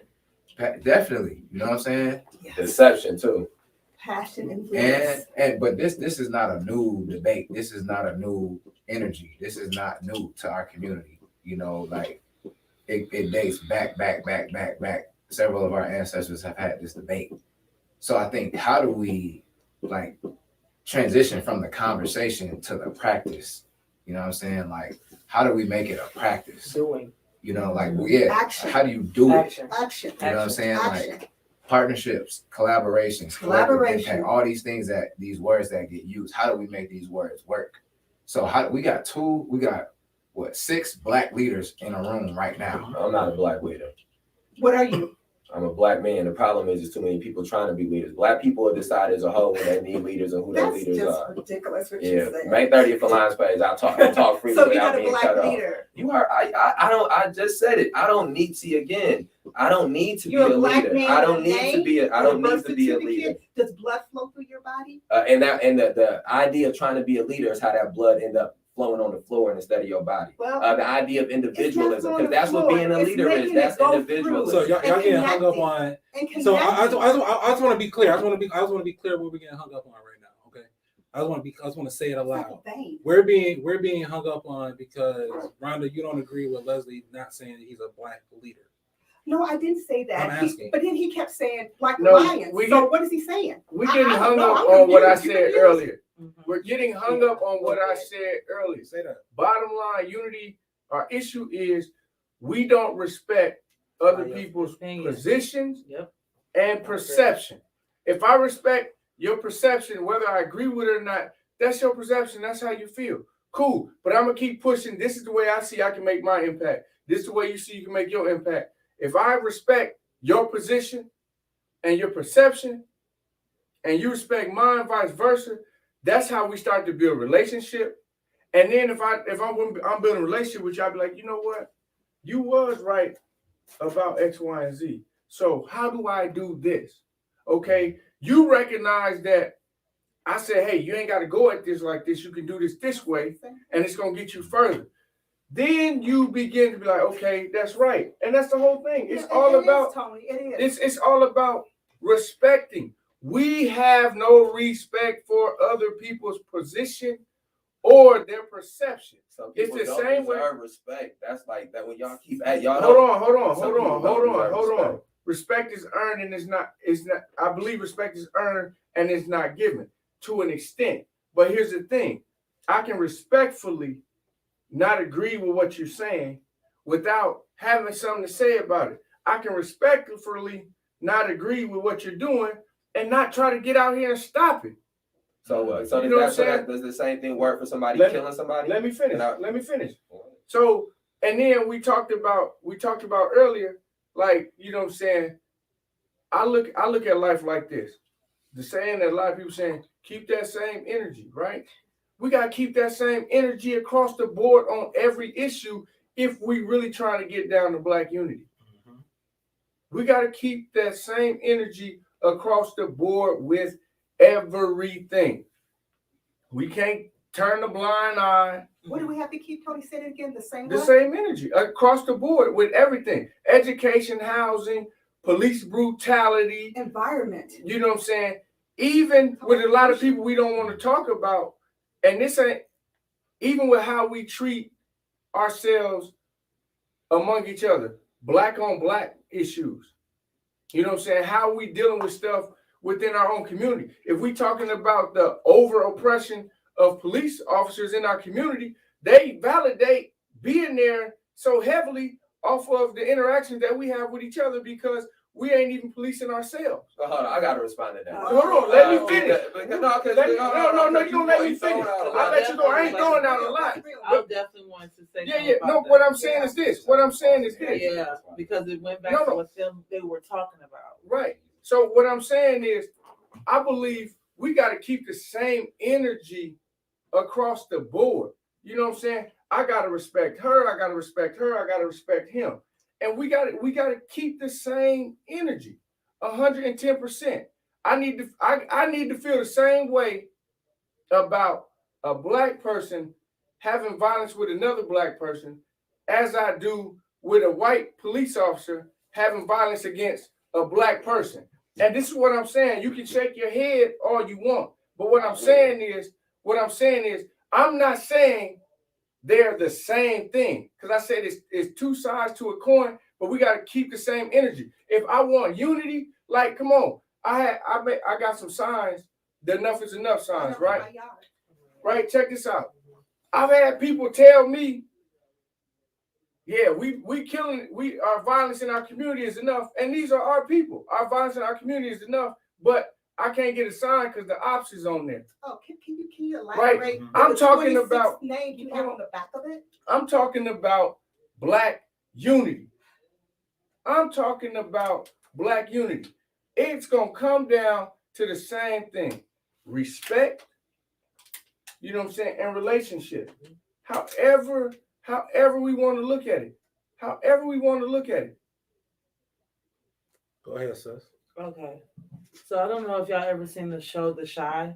Yeah, I Most have. definitely. Okay. I So like the whole series. when y'all two was like going back and forth about, he was saying, well, we need to basically break it down. I never got the whole response at the time. When you were talking about breaking it down, it kind of put me in that mindset of people were saying, you know what, now defund the police. Do you think that would be part of a solution? Yes, that's part of the I really want to know. Yeah, this is the problem. These are false narratives. Some of these black on black violence. It's not that black on black violence doesn't exist. Or No, black it's people proximity. Don't do inner community. Crime is But it's proximity. not. But even besides that, the same shootings happen in the same areas in all these black communities. The police department know where them areas is at. The police department don't give no damn about black people killing each other. So when you say something like they validate being there by how we treat each other, that is a false narrative. I didn't say they cared. I said they validated. But that's and not they how they use that to validated. pull They up. validated for money. That's what validates them being there. They're there for money. They're not there for anything else. What do you mean they don't make that much money? The police department brings it. The police don't make that much money because they pawns. They pawns, but they bring it. You see, look at that. Well, I told you exactly. See, so don't say nothing when I cut somebody else off because I don't get a chance to talk when I'm trying to speak. Yeah, because that's just the last 3 times I done tried to speak, you done cut me off. So he's trying to answer a question. He's trying to answer someone's But question. don't make assumptions if you don't know. He just said a bunch of things with assumptions, and if you ain't cut him off, you was patting him on the back and rubbing him on the back. Exactly. I know. Because you teams, because you want a teammate. I know. Y'all work with these same racist white people. I know. Yes, I know. Yeah, like the racist mayor you be taking pictures with. The mayor I won't say the name, but I ain't never took no pictures with him. See, I tell the truth. You just saying stuff to try to combat what I'm saying. I don't take pictures with white men who won't say the name of black men who get shot in the streets. I don't take pictures with white men who don't say nothing when black men get beat while they handcuffed in the streets. I don't take pictures with white men who don't say nothing when African immigrants get murdered inside of their home. I don't take pictures with white men who don't say nothing when 19-year-old Mexicans are shot while running away by the police department. I don't take pictures with white men who don't say nothing when his racist police officers have high-speed pursuits on the streets and kill somebody. I don't do that. I don't take pictures. You done took pictures with him. He done did all those things. I don't take pictures with people like. I don't take pictures with white men who cut down the memorials. Let me jump in real quick. This is the problem. This is the problem, right? And I'm happy that this happened. Thank you. Hold on, Rhonda. Hold on. This is the problem, and I'm happy that this has happened. It does kind of go back to what Tony was saying. Hold on. It kind of goes back to what Tony was saying.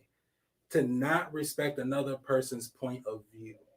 Here at the Great Conversation Podcast, we pride ourselves on coming to the table. You don't always have to agree to have a great conversation, but you do have to step back. You do have to step back and you have to say, well, we agree on this. Is there anything with you both can agree that That's what the I was police trying to ask. is corrupt? Yes. I was Wait, asking- hold on. I was I'm really trying to ask. Come on, we do intelligence. No, I'm asking. I'm asking. No, No, I'm asking. Oh. We can agree to that, right? I The can police agree is to correct. Okay, and so we can also agree that there's something that needs to be done, right? Yes. Okay, hold on. So we can agree that something needs to be done. Now, why can't you just do your part? He do his part, and And you we ain't come got together? to. Because one of the You don't problems have- to you keep the don't- police terrorism happening, and I can prove There that you go. documented. See, that's what happened when we keep doing this, trying to pad people feelings. Certain people don't deserve respect. Don't nobody go around trying to tell my son to respect no police officer that's out here shooting people and violating people's rights. The same way, you don't go in the in slave days. You ain't telling nobody to respect the overseer. You ain't telling nobody to respect the slave master. That's not what you're doing, unless you only care about the survival of you and you just want to make sure you get out alive, but you don't care about destroying the system. Because what happens when you give respect to something is people will begin to give reverence to it as well. If you respect things that are not justifiable to have respect, you end up in a place where Trayvon Martin gets killed, and instead of trying to address why Trayvon Martin is killed, you telling your son, don't go out past a certain time at night, put your hood down, pull your pants up. And again, when you are in bed with the white people who benefit off of these things, no matter how you in bed with them, you cannot be on the same page with the people who are trying to destroy the system, because you have found a way to be advantageous within the system. And there's too many black people who are not willing to give up the advantages they have with the proximity to these racist white people in Rockford, and they don't want to keep it a buck. So there's no personal sacrifice in the movement.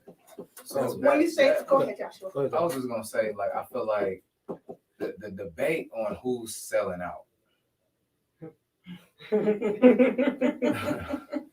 the debate on to me, you know what I'm saying, and or the debate on what you're doing, you know, is what you're doing helping or harming. Again, I think is the opposite of Black unity. I don't agree See, with thank that. you. I was about to say. I don't agree with To that. me- Because But explain. I'm If going I to the. can. You explain and I retort. Because again, I think there's a difference between helping Black people and hurting white people. So I think the tool to measure, again, and we all got different measuring Mhm. sticks though. So I think that's a opportunity for unity. Like, how are we measuring? Are you a real one? You know what I'm saying? Like, Okay, so Because- when you keep referring, because I haven't heard anybody say we want to hurt white people. I have heard tear down white supremacy. sure. You know what I'm saying? I have heard that. But when you say hurt white people versus helping Black people, if it's a suppressive and oppressive system, by helping Black people, you should be hurting white people. you can't argue This- around. I'm talking about it can be Sure. directly or indirectly, You can't but there's go pain around gonna it. insert. Can I Yeah, guess, please. give some color, some texture? It's 24 hours in a day. Yes, sir. If you look at how you spend that 24 hours, if you look at what was your, like, what actions did you take and what was the motive behind those things? What I'm saying is, okay, I work with youth. Mhm. I work with some of the youth that I work with are basic skills deficient. Several of those youth are Black youth. Helping them get basic skills deficient helps them be more employable so they can earn a sustainable wage and feed their kids Mhm. and do whatever they want to do, you know, make an investment, however they want to live their life. So if you look at 24 hours in a day, and I'm working with a youth to help them become not be basic skills deficient, or I'm helping a Black bit. I'm supporting I'm putting money into a Black business. I'm going to eat lunch at 15th and Chris, and then I'm going to whatever, you know. But when you look at, to me, to assess what somebody values, you have to look at how they spend their time, their money, and their energy. Okay, so let's do And that. so if I can real quick, just to finish this Please thought. go ahead. So when I'm saying the difference between helping Black people and hurting white people, if you look at where your time and your money and your energy is going, what's the motive? And if we saying, all right, I'm gonna focus on, my focus is hurting white people. So when you say, that's why I was asking, when we talk about dismantling white supremacy or tearing down the system, like if you look at with a 24-hour day, what does the investment of time, energy, and money look like to do that? What you're very well saying is a layer in destroying white supremacy. If I am taking my black dollar and I'm going to shop with black people, that is me doing my part in destroying and dismantling white supremacy. So I'm hurting some type of white person or white business that is in a direct competition with this black business. But the difference is who's the main character in your story. I'm talking about what I am doing. Right. And, I'm saying the difference is you said, all right, I'm gonna be intentional about going to support a black business. Not I'm finna be intentional about going to hurt some white people. But that's the byproduct of it. You can't. That's the byproduct of it. But what I'm talking about, I'm not saying like the end goal is the same. What I'm talking about is motive and allocation of resources. But where are you getting that anyone's motive is to hurt white folks? That's my question. Where are you getting that from? But again, with that question is where are you getting that from? This is why I'm like what I'm saying is our narratives, the things that we say, we just talked about how important that is. I'm talking about where your energy is going, where your dollar is going. Power of intent. Okay. Yeah, and I'm talking about intent. I'm talking about narrative. I'm talking about all the resources that we have and then being allocated with a motive behind it. So my intent is going to shop at a black business, being intentional because I can go eat lunch anywhere. Yeah. But I'm gonna go to 15th and Chris. The intent and the motive is to support and to help a black. What's the byproduct of that? Who didn't get your money? Sure, and that's what I'm saying. And I'm not talking about the byproduct. Right. What I'm saying, what I'm talking about is the intent and the motive. But we should be intentional. Action. We should be intentional in tearing down the structure of what you asked me, what am I talking about? Yeah. When I say that, I'm talking about I'm just retorting. Intent and motive. Yeah, and there's definitely some byproducts, and but that's what I'm saying. If your intent and motive is to help black people, when you look at your actions, when you're trying to square them, when you're using something to say, all right, like, is what I'm doing helping? You know what I'm saying? Is my motive and intent to help? That's what I'm talking about. And the byproduct, like you said, could be what it is. And that goes back to respecting people's position. Because if you can say, all right, what I'm doing, my man been sleeping outside of City Hall. Time. You know what I'm saying? Like, I respect that. No. See that again? Keep it a buck. No, because if you did, you wouldn't be down at City Market with racist Kathy McDermott, and part of the reason that we staying out there. So it's not true. And the problem is we not keeping it a buck. Multiple of y'all, you, Tony, and Rhonda, all before you were saying say your name. So I don't know which one it is. I don't know. I want you to say it. Okay. You, him, and her have all been in bed and teaming up with these white people who are doing racist activities and racist actions. There's a conscious coaching sign in front of the Robert Art Deli where Kyle Saunders has routinely cut the face off of Mikey Guzman, Eddie Patterson, and then he's taking pictures with black youth. So it's a contradiction. So when you say that they won't put the sign up because of ops, there's a contradiction in the places where the sign is already at. Same thing with Rhonda. Rhonda is sitting here talking about all of these things with the school system. Meanwhile, she has done nothing when children who have come from this school system have been shot by the police in this last 15 months. The same thing, you're talking about unity and all of this working together. Unity would not be in a City Market where a teenage black girl was pepper sprayed because Kathy McDermott and Tom McNamara, Todd Cagnoni, and Peter Provenzano and these racist white people weaponized the police, where multiple black people were falsely arrested and assaulted, and everybody who was falsely arrested and assaulted and beat was out there under the guise of trying to get justice and equality and equity for black people. And so when we are having honest and true conversations, you lay everything out on the line. There's nothing that you put out in private. everything is public. And if we lay everything out on the line and we go from May 30th of last year to where we are right now this year, and we lay that out for the Black community as a whole to talk about unity and what is not unity, the actions that you three have took will fall in the class of not being unity. If I could say I my will thing, let y'all respond. I do want y'all- And you chop that piece up, and you chop that up. Whoever watching it, you chop that up. We got the pictures and the video to back it all up. We are gonna let them respond. Okay, I would like to respond to being in bed with people. I don't understand that language. But first of all, if you want to know what I'm doing or what NAACP is doing, and we do have bylaws that we have to follow, like we could go out there. I begged my regional director, could I go out and protest? My regional director stated to me, if NAACP goes out and protest and you don't know who you are marching with, and they start looting, the first thing they're going to do is sue NAACP. Secondly, I brought back a citizen police review board that was on the table 11 years ago. Is back out there again. But, we have to be respectful, not just to each other, but I'm a woman. You can't go around calling women bees and stuff like that. That's disrespect. Nobody called you no B. Well, you should have called. No. Don't try to change the narrative because you just put something out there. Yes or no? Shut your mouth and let me finish my thoughts. Go ahead. So we have to be respectful to each other to gain respect. Would I love to support Leslie? Yes. I set up for Leslie. Leslie, you know this too. I was in Atlanta.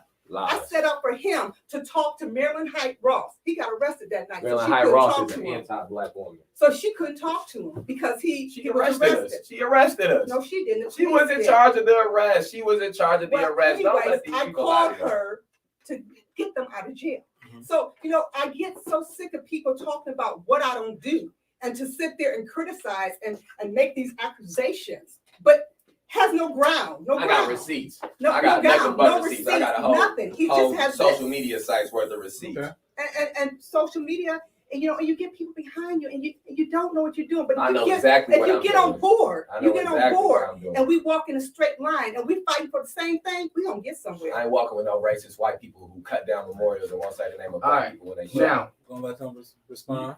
you spoke earlier about being in Temple, and you said if you go and you spend money with the Black business, right, and you're not spending that money with a white business, that's that at the end of it, that's who's not receiving that dollar. It's Correct. going to a Black business, right? Correct. Okay. Yeah. I respect what they were able to accomplish for Black businesses down at City Market, right? Now I go down to City Market. Do I have to shop with white businesses? No. I'm shopping with our Black businesses that are down there. Are those people traders because they have a business and they wanted to put their business out there to make Yes. revenue? Yes, 100%. So that Black person, because the person who gaining the most off of that is that white City Market Pavilion. That's Let the him part. finish That's the talking, part they Leslie. leaving off. Like how you let me finish talking, Rhonda. so now, anyway, so like I said, so if that Black business wants to go down there so they can make more income or more revenue than they have been receiving, right? That don't just because they're down there, that may not change their mindset. It ain't changed my mindset on how the structure of the city is, but I respect their right. I respect their point of view. I respect how they do, but so I'm gonna come support your business. Okay, now to backtrack, has anyone in here even read the back of the Enough is Enough signs, right? It's not just Black people. Latino. It's white people on there. It's 126 people of all different cultures, all different, nationalities. So that ain't about racism. That's about humanity. Right? So before we talk about some things, we need to make sure we know what we're talking about. But I respect your position. But that didn't even address what I said. What I said, But and I'm happy you said humanity because you're right. The person whose face gets cut in half by racist Kyle signers in front of your sign, he ain't Black neither. He Mexican. The person diagonally across from there who face get cut up by Kyle Sonnett from your signs, he ain't black neither. He white. But let me 16 finish. memorials on say their name square. 13 Let of me them are finish. black, 3 of them are not black. It is about humanity. Let me finish. My enough is enough. That's about humanity. I ain't differentiate with anyone. Okay. So what we gotta goes back to like what I said in the beginning, right? One, a lot of times, if we have a issue or don't understand something, we won't even call that person to get an understanding or to see their perception. And we ain't even gonna respect it. Right. And then we don't respect that person. But you know, what I'm saying, my grandpa, you know what I'm saying, they used to talk about the old saying or whatever they would talk about, like, you know, talk about be careful of, you know what I'm saying, how you treat people. Mm-hmm. You know what I'm saying? Because I may treat you or label you a certain way today, and down the line, you may turn around and be the very same person that I need. So regardless of whether I agree with your approach or your angle, I still need to respect you. And here's the biggest part about it. We're talking about Black unity, right? So if people are supposed to be Black people that are for a cause, leadership, however you want to put it, right? So all of the people that's viewing, right? Now, did we create an opportunity for them to come together, or did we create more opportunity for people to pick sides and choose? Mm-hmm. Because when we constantly create division amongst ourselves, you know what I'm saying, there's no way we can address and really deal with white supremacy. Mm. Because it's going to be here as long as we keep creating division amongst ourselves. Like I always say all the time, Rockford has too many churches. Why do we have so many churches? Because if you backtrack it, these all came from 4 or 5 churches. Yeah, then they split. Because of division, because I ain't agree with something you said, or because I didn't let you elevate to a position that you really should be in, because I wanted to be in control. We lose because of division. I do want to answer to that, but I know you got something you want to say. Brother, you know, question the city market relationship that A15 Capital has. To me, I guess the only thing I would say about that is, again, I don't think that Kathy McDermott and Rockford, you know, the Rockford River Development Partners, you know, that those aren't the main characters of the A15 Capital, you know, partnership. To me, the main characters are the Black businesses. You know, every week we've had a different Black business down there, and they've you know, been able to earn enough money to pay back the fee and a surplus. They've grown their business every week that they've been down there. They've grown their business. What you've seen every week since you've been down there, Dinesh, why they've been growing their business? People ignoring the fact that on those very streets, Black men and women were beaten and assaulted. When you say I ignoring, do. What do you mean? This is because my approach. I don't know if y'all noticed or not. My approach is a little different than everybody's. Uh-huh. I see your perspective. I may not agree with perspectives, but I see everyone's perspective. That's what I like about you. You know what I'm saying? I see everyone's, but I do hold my own opinions. You know, so what I do see, I feel as if the city has given an opportunity to Black and minority-owned businesses, but has shut their mouth about the injustices that are happening to Black men and women here in Rockford. And in the efforts to integrate with that system, we have also become silent and focused just on the economics. So my thing though is this though, like no response is a response. Like you don't always have to say something. You get what I'm saying? Like actions speak louder than words. I mean, I know that's cliche and old or whatever, but the reality of it is like, you know, I think that like what we say is important, because if you say a word enough times, it'll become you. I agree with that. Mm-hmm. Words are important. Using our voices are important. So that's why I said what I agree that what Leslie is doing is important, regardless if you believe me or disagree with me on that. What I'm saying for myself is I think it's important. It is. Mhm. I think that what Tony is doing with Enough is Enough and with conscious coaching is important. Mhm. I think what Rhonda's doing with the NAACP is important. Ivy, you know what I'm saying, is important with her business. Tasia, Yeah, you got it. what Tasia is doing to grow and grow her business is important. What you're doing with this platform, this is an important platform. And if we don't support it, it can't grow. If we don't support what Leslie doing, it can't grow. If we don't support what So let me ask this: what does your support look like?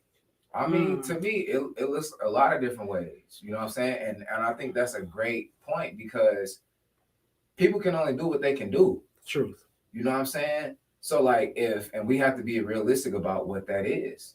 You know what I mean? Like, I mean, there's people who I know that rap, you know what I'm saying? They be like, bro, I need your support. I'm like, how can I support you? You know what I'm saying? Well, you can do this, you can do all right. Well, what I can do is I can buy a t-shirt. This is the type of support I can give you. You know what I'm saying? And we have a saying, you know, in a group that I'm a part of, you know, like you can't ask somebody to bring bodily harm to themselves or to their family.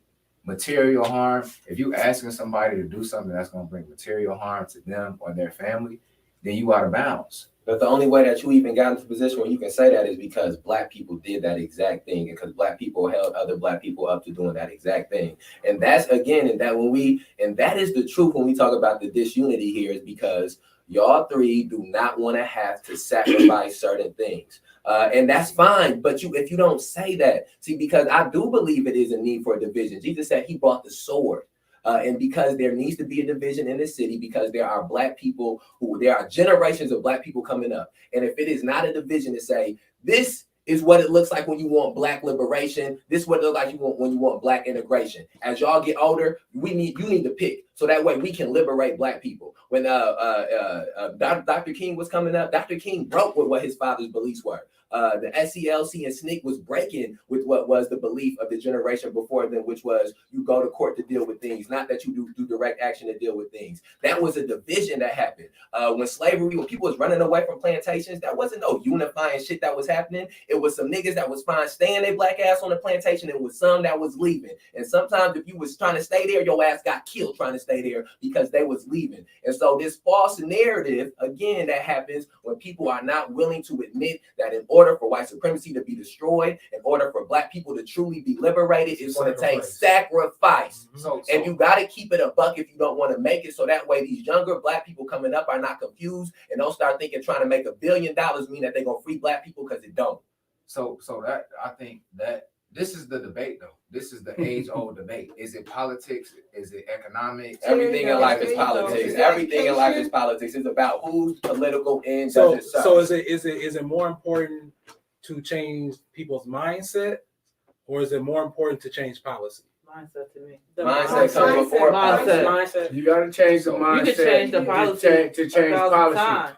Because here's the But thing. if the mindset is not changed, it's not going to do anything. We got to understand politics and policy is nothing but the study of people in power. No, politics is it's a political decision. Black people junkies. It's a political decision that is a picture of Fred right next to the jail. Everything that happens, especially in Black people's life, is politics. I didn't say.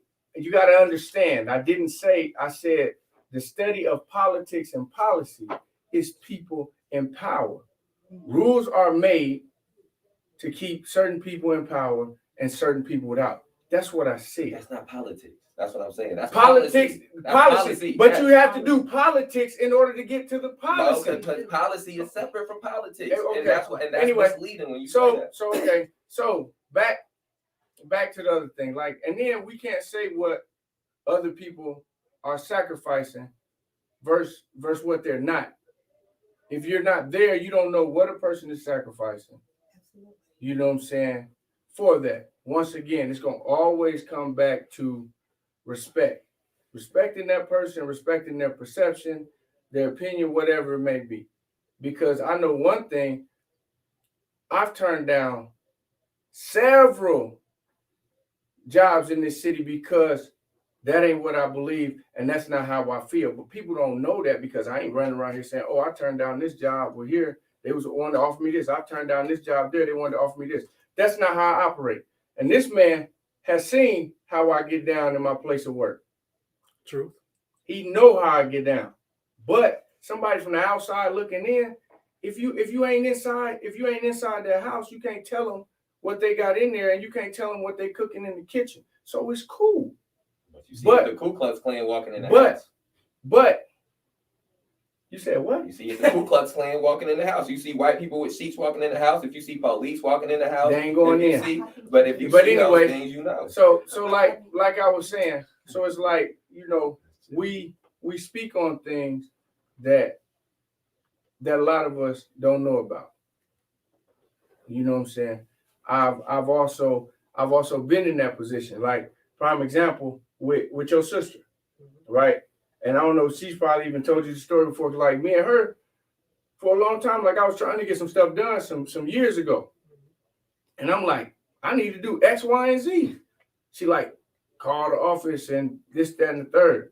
So I'm calling and I'm not getting no answer. Now, some things I didn't know about how those things went or certain things, I'm looking at her like, What are you doing? oh, you a clown. Yeah. Procedure. What are you doing? You playing. Mm-hmm. So then when we was able to have a sit down and she was like, look, she showed me, look, if you want to do this, you got to do it like this, this, and this. You can't just go and do it this way. It's a system. It's everything in life, right? So when I seen that, and I had to take a step back and say, you know what? I had you all wrong.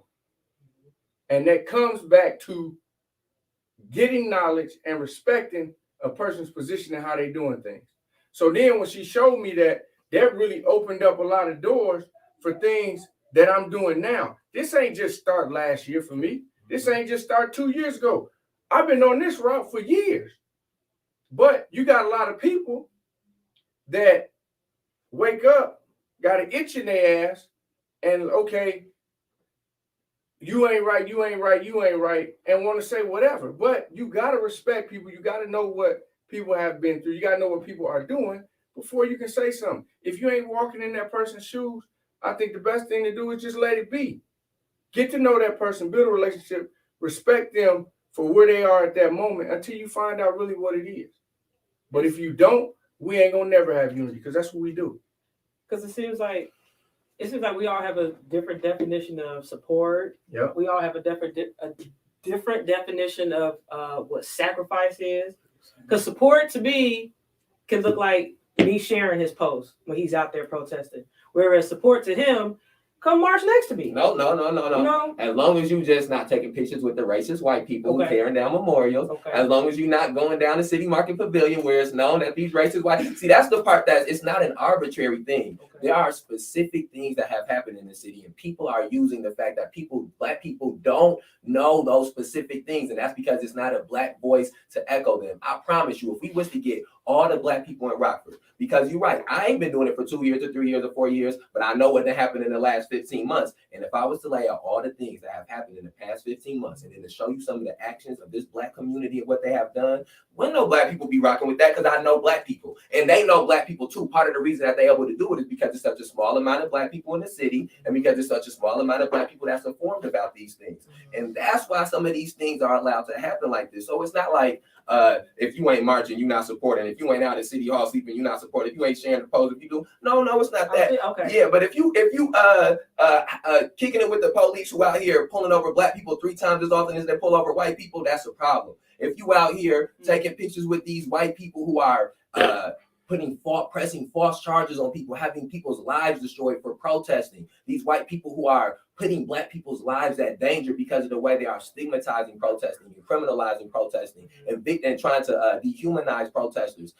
That's not funky. And what's going to truthfully happen is in 5 years or 7 years, the truth of all of these things will come out, and it's going to be a little seat right here, it's going to be a little camera right here, and then black people are going to try to have to justify it. It's going to be on Hulu or HBO or Netflix. They're going to see their names trending on Twitter for the bullshit that they did instead of keeping it a buck. And that's what's happening. You're from Rockford. May I say something?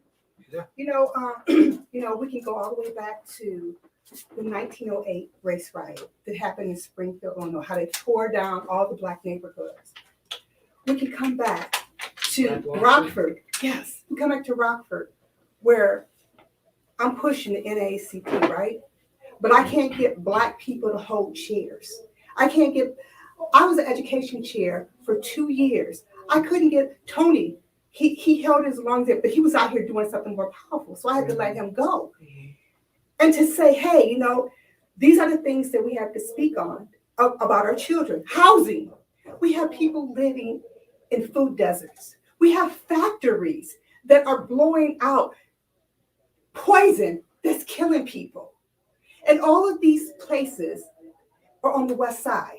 Let's talk about that. Let's talk about how the soil is corrupt. It's a It's food desert so- on the south side. It's too. a food It's a desert. food desert. Just West talk and about over in the projects where I'm fighting that they have these people going inside. These women are coming to me. They have these men who are fixing their apartments while they live in them. They're knocking at the door at 6 o'clock in the morning and they want to come there and do work. No, I'm not having that. You relocate these women and their families so they can live properly, feed their children, send them to school, and you go into the old apartment and you remodel it. You know, so it's deeper than that. If I could get 20 Leslies to chair each of these committees and hold the ground down, hold boots on the ground. I know Leslie bought an NAACP. But see, okay, but everybody has their own opinion and they have their own fight. Everybody deals with whatever they're dealing with. I don't know if they're demons or Everybody got their own. Let's just say everybody got their own lane. yeah, That's what and it you know is. what? And then here, I talk about lanes because I'm a runner, track and field. When you run in that 4x100, when you run it at 800, you have to get that baton within a lane. And if you don't, you're DQ. So in life, if we're going to continue criticizing each other instead of pulling together and lead and say, hey, you know what? I might not agree with everything the NAACP does. I might not believe in all of their policies, but I believe in their fight. I believe in their fight of changing things that's going on in our community. I have a man that I've been working when I was in Chicago, a lawyer. His name is Carlton Myers. He comes in, he breaks that law down to me. When it comes to that T Act, I'm bringing it to the community. Well, because I don't do, it's not an I thing, it's a we thing. We're bringing it to the community where you can see when all of those laws come out, which time, the cameras, the bell, all of that stuff comes out at a different time. Our community needs to know that. Our community is also helping me fight with the Citizen Police Review Board. It's not coming out the way I want to. Right. It's not the people that I wanted at the table. Mm-hmm. It's people that were picked by somebody else that I didn't select. I brought in one person and I had to argue with someone. So, you know, I don't sleep with them. I push them. And do they all like me? I don't care. But we have to work together in making these changes. Can I just say something? Yeah, go ahead. I know it's getting, we've been up here for a minute, but I just want to me, so I'm gonna just probably might be one of the last things I'll say. I just think that, you know, the reality to me is that it's not, I don't think it's realistic for us to think that everybody gonna do what I'm doing. Exactly. Or everybody gonna do whatever somebody else is doing. Like, and if that's the goal, then I feel like we low-key lost already. Mm-hmm. You know what I'm saying? Like, and because of some of the realities that's in front of us, like, we different. Like, Black people are a diverse group of people. And we've participated in building this society in the way that it is. And the way that we move is, you know what I'm saying? Like, I'm going to do my thing and I'm going to do what I got to do to make sure I get what I need. And we're individuals, you know what I'm saying? But I think what other ethnic communities have been able to do is find a commonality, whether that be culture, whether, like, what's important to us as a people. And I think that's where the opportunity lies. I think the thing that connects us, and even just, I mean, it's just 6 people who I think at the end of the day can at least say that we want Black unity. We want Black people to, you know, to elevate the Black community in whatever way. Like that's what connects us. But we don't agree on a method. We don't agree on how to get there. We don't agree on. To me, the measure has to be, is what you're doing helping Black people? And if you can legitimately say yes and quantify or qualify, if you can qualify that however way, to me, we got to respect that. So that's why I can say my method and how I'm going about the elevation of the goal might be different than Leslie's. It might be different than Ivy, Tasia, so on and so forth. But why I can respect what you're doing is because if there's a way for you to say, yeah, this is helping Black people, this is how it does, I gotta respect that. And to me, that's Black unity. You know what I'm saying? Like, to bring it back, like everybody doing in their lane, doing what they can, you know, to justifiably say what I'm doing is helping Black people, and we got to be the main character. To me, that's Black unity, and I think that's a feasible and a realistic thing. But everything we're doing, so you say measure it. What we're doing is it helping the Black people. So we're doing all these things. Does it cancel that out if they're taking pictures with white folks? Yeah, because the part that It can't. the part Everything they're they not give for the saying Blacks to you, cancels that out. but this the part they're not saying to you is that some of the things they're doing to help Black people still helping white supremacy too. Because it's not like white people is these idiots and they just, oh my God, the Black people are starting to do things and we don't know that they're starting to figure out what are we. No, the white people put the Black people there on purpose. Everybody that's Black at City Market, they're not there because white people woke up one day and said, you know what, Black people should be at City Market. They there because last year people went out protesting about Black rights and got their ass beat and got falsely arrested and got pepper sprayed. Every Black person that's sitting there now that wasn't there last year or the years before, owe that to them little girls that got pepper sprayed. Owe that to the people that still fighting court cases and still going to court, who some people who took deals and got probation and all these things. And so while they making all this money, these couple of extra surplus and this couple extra money and getting this image for these Black businesses build up, the people that's benefiting the most is the white people. You know how I know? Because at the press conference for City Market, you know who it was more of? The white people. They had Tish up there and that's it. 815 Enterprise didn't get up there and talk. These businesses that they bringing up there didn't get out there and talk. You know how I know? Because I went out there and protested.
Spike Lee will have you free, but money will not get you freedom. What's gonna get you freedom What's gonna is get us freedom? the price of freedom is life. If you are not willing to risk your life, what do you mean? The price of freedom is life. Every day I put my life at risk when I'm out there. Every day I'm out there putting my body at risk. So that's what it is. It ain't gonna be no money in the show. It ain't gonna be being in the city market. I mean, it's very obvious y'all don't respect each other. Hell no, I ain't respecting anybody that work with no police. I ain't respecting people who taking pictures with racist white people. It ain't got nothing to do with women. It ain't got nothing to do with women. It don't got nothing to do with women. Stop trying to use these false narratives. Who win? You don't remember? When? You know, Rhonda, you just said I called you one. Who win? Go ahead. Let me hear. Mississippi and Kelly. Ain't nobody called Ann Kelly no B. Get the fuck out of here. Get the fuck out of here. Even if that is Get the the case, fuck right? out of here. House niggas, sellouts, and cool. Let me jump in.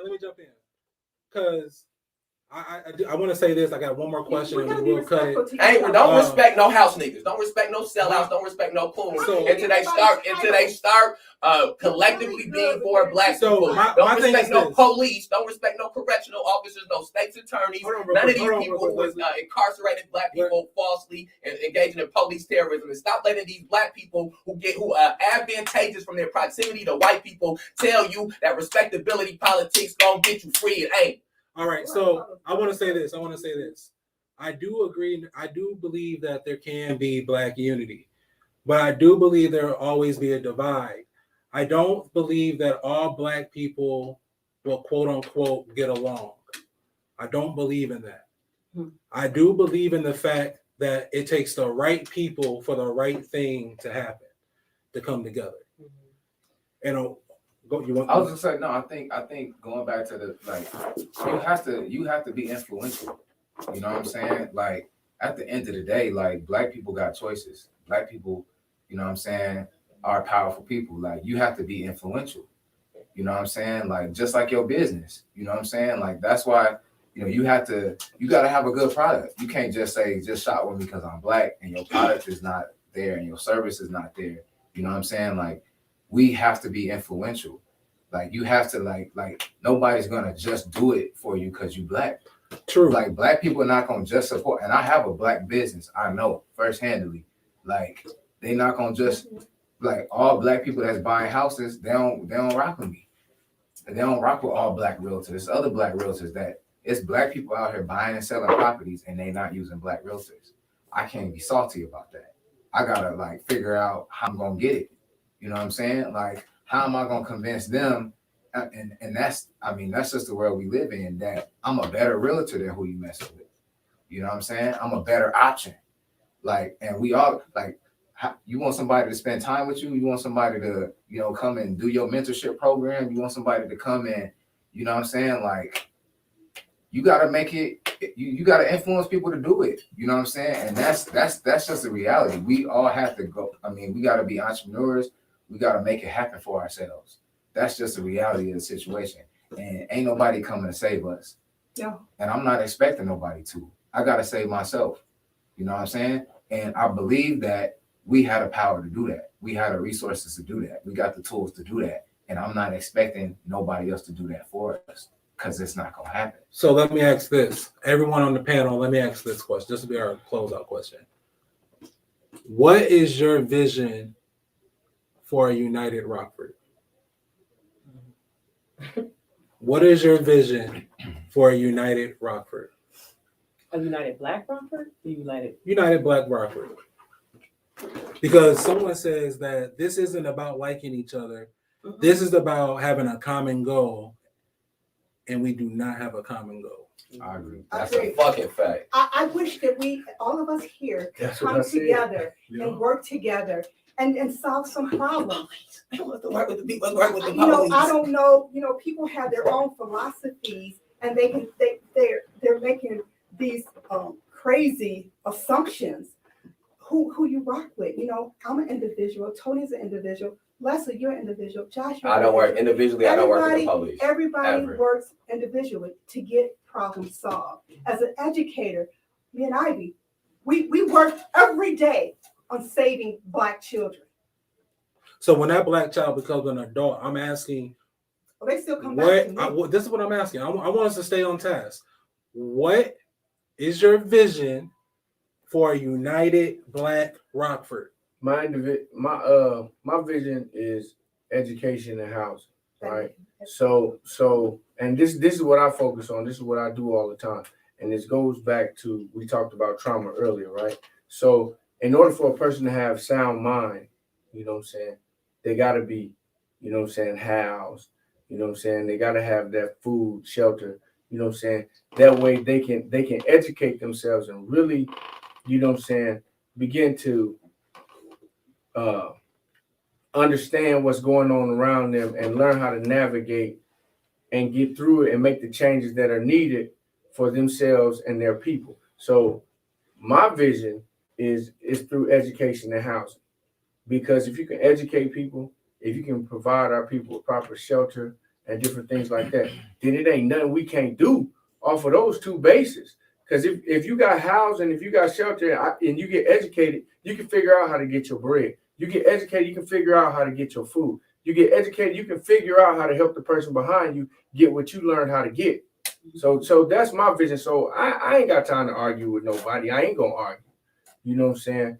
Because I can respectfully disagree and I can respectfully agree with some things that people say, because we're gonna agree with some things and some things we ain't.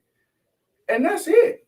So you want to give opportunity through education and housing. That's your vision for a better Rockford. Because that's my lane, yeah, right? That's your lane. That's my lane, right? But a lot of people don't understand this person's lane. They don't understand that person's lane because we're not respecting, because we don't know instead of asking. You know what I'm saying? We assume it. So at the end of the day, I rock my lane. I ain't got to agree with things that are going on. Do I agree with the police brutality? Hell no.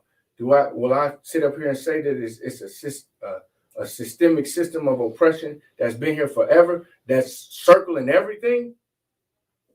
Hell yeah. But I know my lane that I'm good at, and I know where I can get in and crack at it. Right. So you're operating in your lane. And I'm cracking the shit out of it. Go ahead. Who's next? I'll say this. My grandmother literally told me this one day. She said one thing about Black people that she has seen now. This is a woman. She passed when I was 30. Okay, so that was a lot of wisdom, and I truly believe in what she's been through. One thing about Black, she has seen where she's worked with white people. She's seen where she's worked with Black people. White people or any other culture, they will literally not have to like whoever's in their culture. They don't have to like each other. They don't have to agree with each other. They don't. But what they do, common ground, I bet you they're going to get that money. If they're having to sign a contract for all of them to get paid, they're going to do that. That's something that I have a vision of. How other cultures are, I've seen a lot of our people laugh at how Mexicans are or Arabians. They all live in the house, like I brought up earlier. Piled up on top of each other. But when I tell you each and last one of them have a business, they don't leave the house until that person has a business. That's what I see. Whether you agree with her or whether you agree with him, whether I agree with her or if I agree with him, if he agrees with me, something has to give where, okay, yeah, you don't have to respect what a person's doing. You don't even have to like it at all. You can resent it. But common ground is so important. That's what I'm looking for. How other cultures do it, that's something I do want in this culture. Definitely. That's my vision. Looking for common ground. Common ground. Yes, yes. You don't have to respect, because I hear a lot of y'all saying, no, you have to respect. I don't have to respect nothing of a person what they're doing, but I can let it be, because that's what you want to do. That's what you want to do. But still, if it's one child that's starving, I don't have to like none of y'all. The common ground would be to take care of that starving child, would it not? Right. I don't have to like what you do. I don't have to like nothing, but to take care of that child. That's what I'm talking about. That's what I want for the community. We don't have to like or agree with what another person's doing. I just want us all to help in our community. That's it. That's my vision. Hands in. Period. I just know. I would say, I don't know. There's a lot of people here that's too comfortable, if that makes sense. Mm-hmm. Too comfortable, where it's like, oh no, I don't want to do that. That's not my responsibility. Or Mm-hmm. another form of too comfortable. Prime example, when I first moved out here, I was chilling with some coworkers, and what was that? Fairgrounds. We're just sitting in the car, in a parking space, directly in front of my coworker's apartment in Fairgrounds, listening to his mixtape. We're just sitting there. 3 squad cars pull up on us and surround the car that we sitting in. Police. And I'm terrified. Like, what is going on? And they're just like, oh, this is just what they do. And you're okay with that? That's fine. And that's fine? That's normal. That's normal to y'all? What have I walked into? It was like I came into the Twilight Zone coming out here. And I'm talking about the cops pulled all of us out the car, asked all of us for IDs, and I knew a little bit of my rights then, and I'm just like, what did we do wrong? Do any of y'all live here? Just questioning us, and they, like, it was just normal. Like, they've been through this time and time again, and that's the first time that had ever happened to me.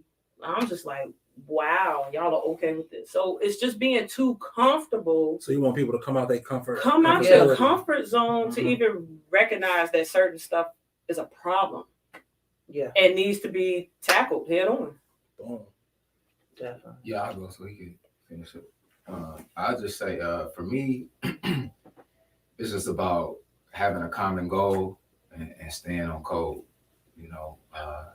Brother Deion Simpson talked to me about staying on code, and that just goes back to what you're doing and is it helping? And that's the code. And so common goal, and staying on code. The goal being, self-sufficiency, and us having, independent, to me, options is like independence, like where you don't have to just do this, you don't have to do that, you create options for yourself. Power of choice. Yeah, power of choice. So, and a lot of times we don't have that, I work with people every day that don't have those options. You know what I mean? I got family members that don't have those options. They don't have power of choice. So being able to choose and staying on code, doing stuff that's helping. I don't think there can be, will be, or even should be unity in the Black community before there's an end to police terrorism, mass incarceration, and racial injustice, until the systems of white supremacy and white nationalism are destroyed. And I'm not talking about in an arbitrary United States of America way or arbitrary Illinois way. I'm talking about specifically in Rockford, specifically in Winnebago County. There will not be and should not be any Black unity as long as there are Black people inside the community who are willing to leverage their Blackness in advancement when it comes to the detrimental effect of the masses of Black people. Until we get to a place where the Black people in this community are just as willing to the way they push people to go to job fairs and the way they talk about how Black people should be going to school more and all those things, where they start having that same mindset when Tyrus Jones is shot by the police, when Denzel Duvine is beat by the police, when Jose Gonzalez Jr. is shot by police, when Faustin Guetigo is murdered by the police. Because again, no matter what type of straw man arguments are made, there is no institution that traumatizes Black people at the same veracity and gravity that the police department does in Rockford, Illinois. That Winnebago County Jail is a symbol for oppression and exploitation. The police districts that are in Black communities, that over-police Black communities, are a sign of a symbol of oppression and exploitation. And as long as we have Black people in positions that are trying to find a way to wiggle around and dance around and jump up and jump down, racial injustice, police terrorism, mass incarceration, white supremacy, and white nationalism, there will never be Black unity. Because right now we have a Black woman that some Black people are trying to champion to be the chief of police, who has assaulted people regularly, who has falsely arrested people, who shot somebody's car because they got in a car accident with her. And Black people have you tell her that she's a role model or some type of leader. And so not only is there no Black unity, there should be no Black unity as long as it is house niggas mixing with the field niggas, as long as it is Uncle Toms and the masses, and as long as it is sellout in the masses. It is at the point that we cut those people off of the community and force them to be with the white people that they cherish so much, or we force them to change their ideology and change their belief system and let them know that we did not get any type of advancement by playing by white people's games and playing by white people's systems. We got it by trying to destroy their games and destroy their systems. There will be no unity. And the moment that those things happen, and a generation of Black people with that mindset comes up in Rockford, Illinois, and comes up in this city, and are not okay with a middle school being named Lincoln and a high school being named Jefferson, and are not okay with Black people who are supposed to be their leaders taking pictures with cops, and Black people trying to push them off for barbecues. When they get to that place, then it will be Black unity here, because it will be a Black people that thinks Black. I like that. I like the library at Rock Valley College is called A Still Black. I didn't know that. Something that I just want to propose for a future conversation. Because it got to be a part two. Oh, Yes. It got to be a part two. I would love to have the dialogue at some point around Radio Raheem, you know, from the movie Do the Right Thing, by Spike Lee. And You got to watch it. because I think that, to me, that kind of encompasses a lot of the discourse around like Black unity. You know, Radio Raheem, you know, was really passionate about my man Sal, I think, taking down or having pictures of Black people up in his restaurant, to the point that, you know, somebody died. You know, a lot happened around that energy. And I think there's been a debate around, was he, you know, not justified, but like, was what he was pushing for going to change anything? In that movie, there's a lot of discourse, this same discourse. And Radio Raheem, I think, embodied a lot of like a lot of Black perspective around, you know, white supremacy, the issues, you know, oppression, and the issue with oppression, and what's the solution. And I just think that that'd be interesting dialogue. You know what I'm saying? I agree with that. We definitely gonna come back. Oh, you have something? Yeah, you know, I've noticed that a lot of quotes that came from Black leaders have been mentioned. I think that another approach would be to find out what they meant by some of the quotes. And what are we going in those directions that they were trying to guide us? Just like, you know, when they were the Underground Railroad, how they were French braiding women's hair to show you how to get through the railroad and which way to go. So I think we need some type of direction. I love that code thing. I know my code. And I'm going to make sure that my code is completed, because I'm like, Tony, I'm damn good. And I'm going to show, not just for Rockford, I want this community to see. Everybody has their own opinion, and I'm cool with it. You're going to do your thing, I'm going to do mine. If yours works, it works. Mine's work, it works. But I don't know what's wrong. You know, what's that William and then no Bowen. James Bowen. James Bowen said Black people need to stay away from each other. And it makes me wonder, because that goes back to what I just said. We can't come together for nothing. Or we can argue. That's not. I don't think that's true. I don't think that's true. I think Black people do. I think Black people work together all the time. I will say this, that ever since I left my corporate job and worked for myself, I've been surviving off money from Black people. I've been surviving from business with Black people. All my issues about being, I am conscious about being Black first. I'm very conscious about it. Has it ever burnt you? Oh yeah. You say what? Has it ever burnt Has you? it ever burnt you? Well, I've had bad experiences before, yes, but that doesn't deter me. Because like Leslie said, I still will go to the McDonald's on Mulford after 11 o'clock because the milk machine, ice cream machine is down. I still go there and get something different. So I can go to a different Black business. If a Black business is something is down or something's not good, your customer service level should be up. It should be a give and take. If you don't have this product, make me feel good about you not having this product. Make me want to come back and check again. You know what I'm saying? Something like that. I give chances. You know what I'm saying? Because I understand business, and more importantly, I understand people. So I do not believe that all Black people are going to get along. I do not believe that all Black people can work together. When I say I'm Black first, I find my group of Blacks Okay, my group of black people with the same type of mentality that I have, and we move forward. We move forward to accomplish the goal in which we want. And I do believe not. We have to stop thinking that black unity equals black utopia, because that's not what it is. That's not what it is. And that's not what's going to go down. Well, how, in your opinion, how can we move forward? You know, James Baldwin said that. But what did he see to make him say that?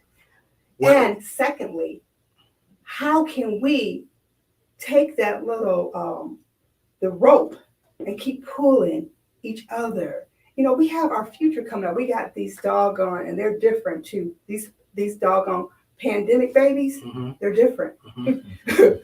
We have these different generations that are coming up. They're watching us. Yeah, they are. They're seeing what we're doing. And do we want them to act in our matter and the way that we act, or we want them to be better? The first thing, if we talking about children, it's something I think I'm good at. I got some kids. If we're talking about children and getting them to listen or to teach or to mimic, you first as an adult have to see where your faults are. As leaders, you have to see where you messed up at. Anytime there's some type of criticism, you can't be quick to bite a person on their neck.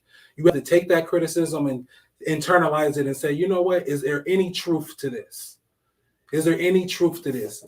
And if there is, you have to admit that and correct that. As true leaders, you have to be able to listen through the noise. Okay, you do. You have to be able to hear what's going on, hear the cries of the constituents. The children tell the truth. Yeah, children do tell the truth. I tell my children every school year, write down and tell me what I could do better. How can I be a better teacher to teach the next fifth grade class or the third grade class, whatever grade I'm teaching?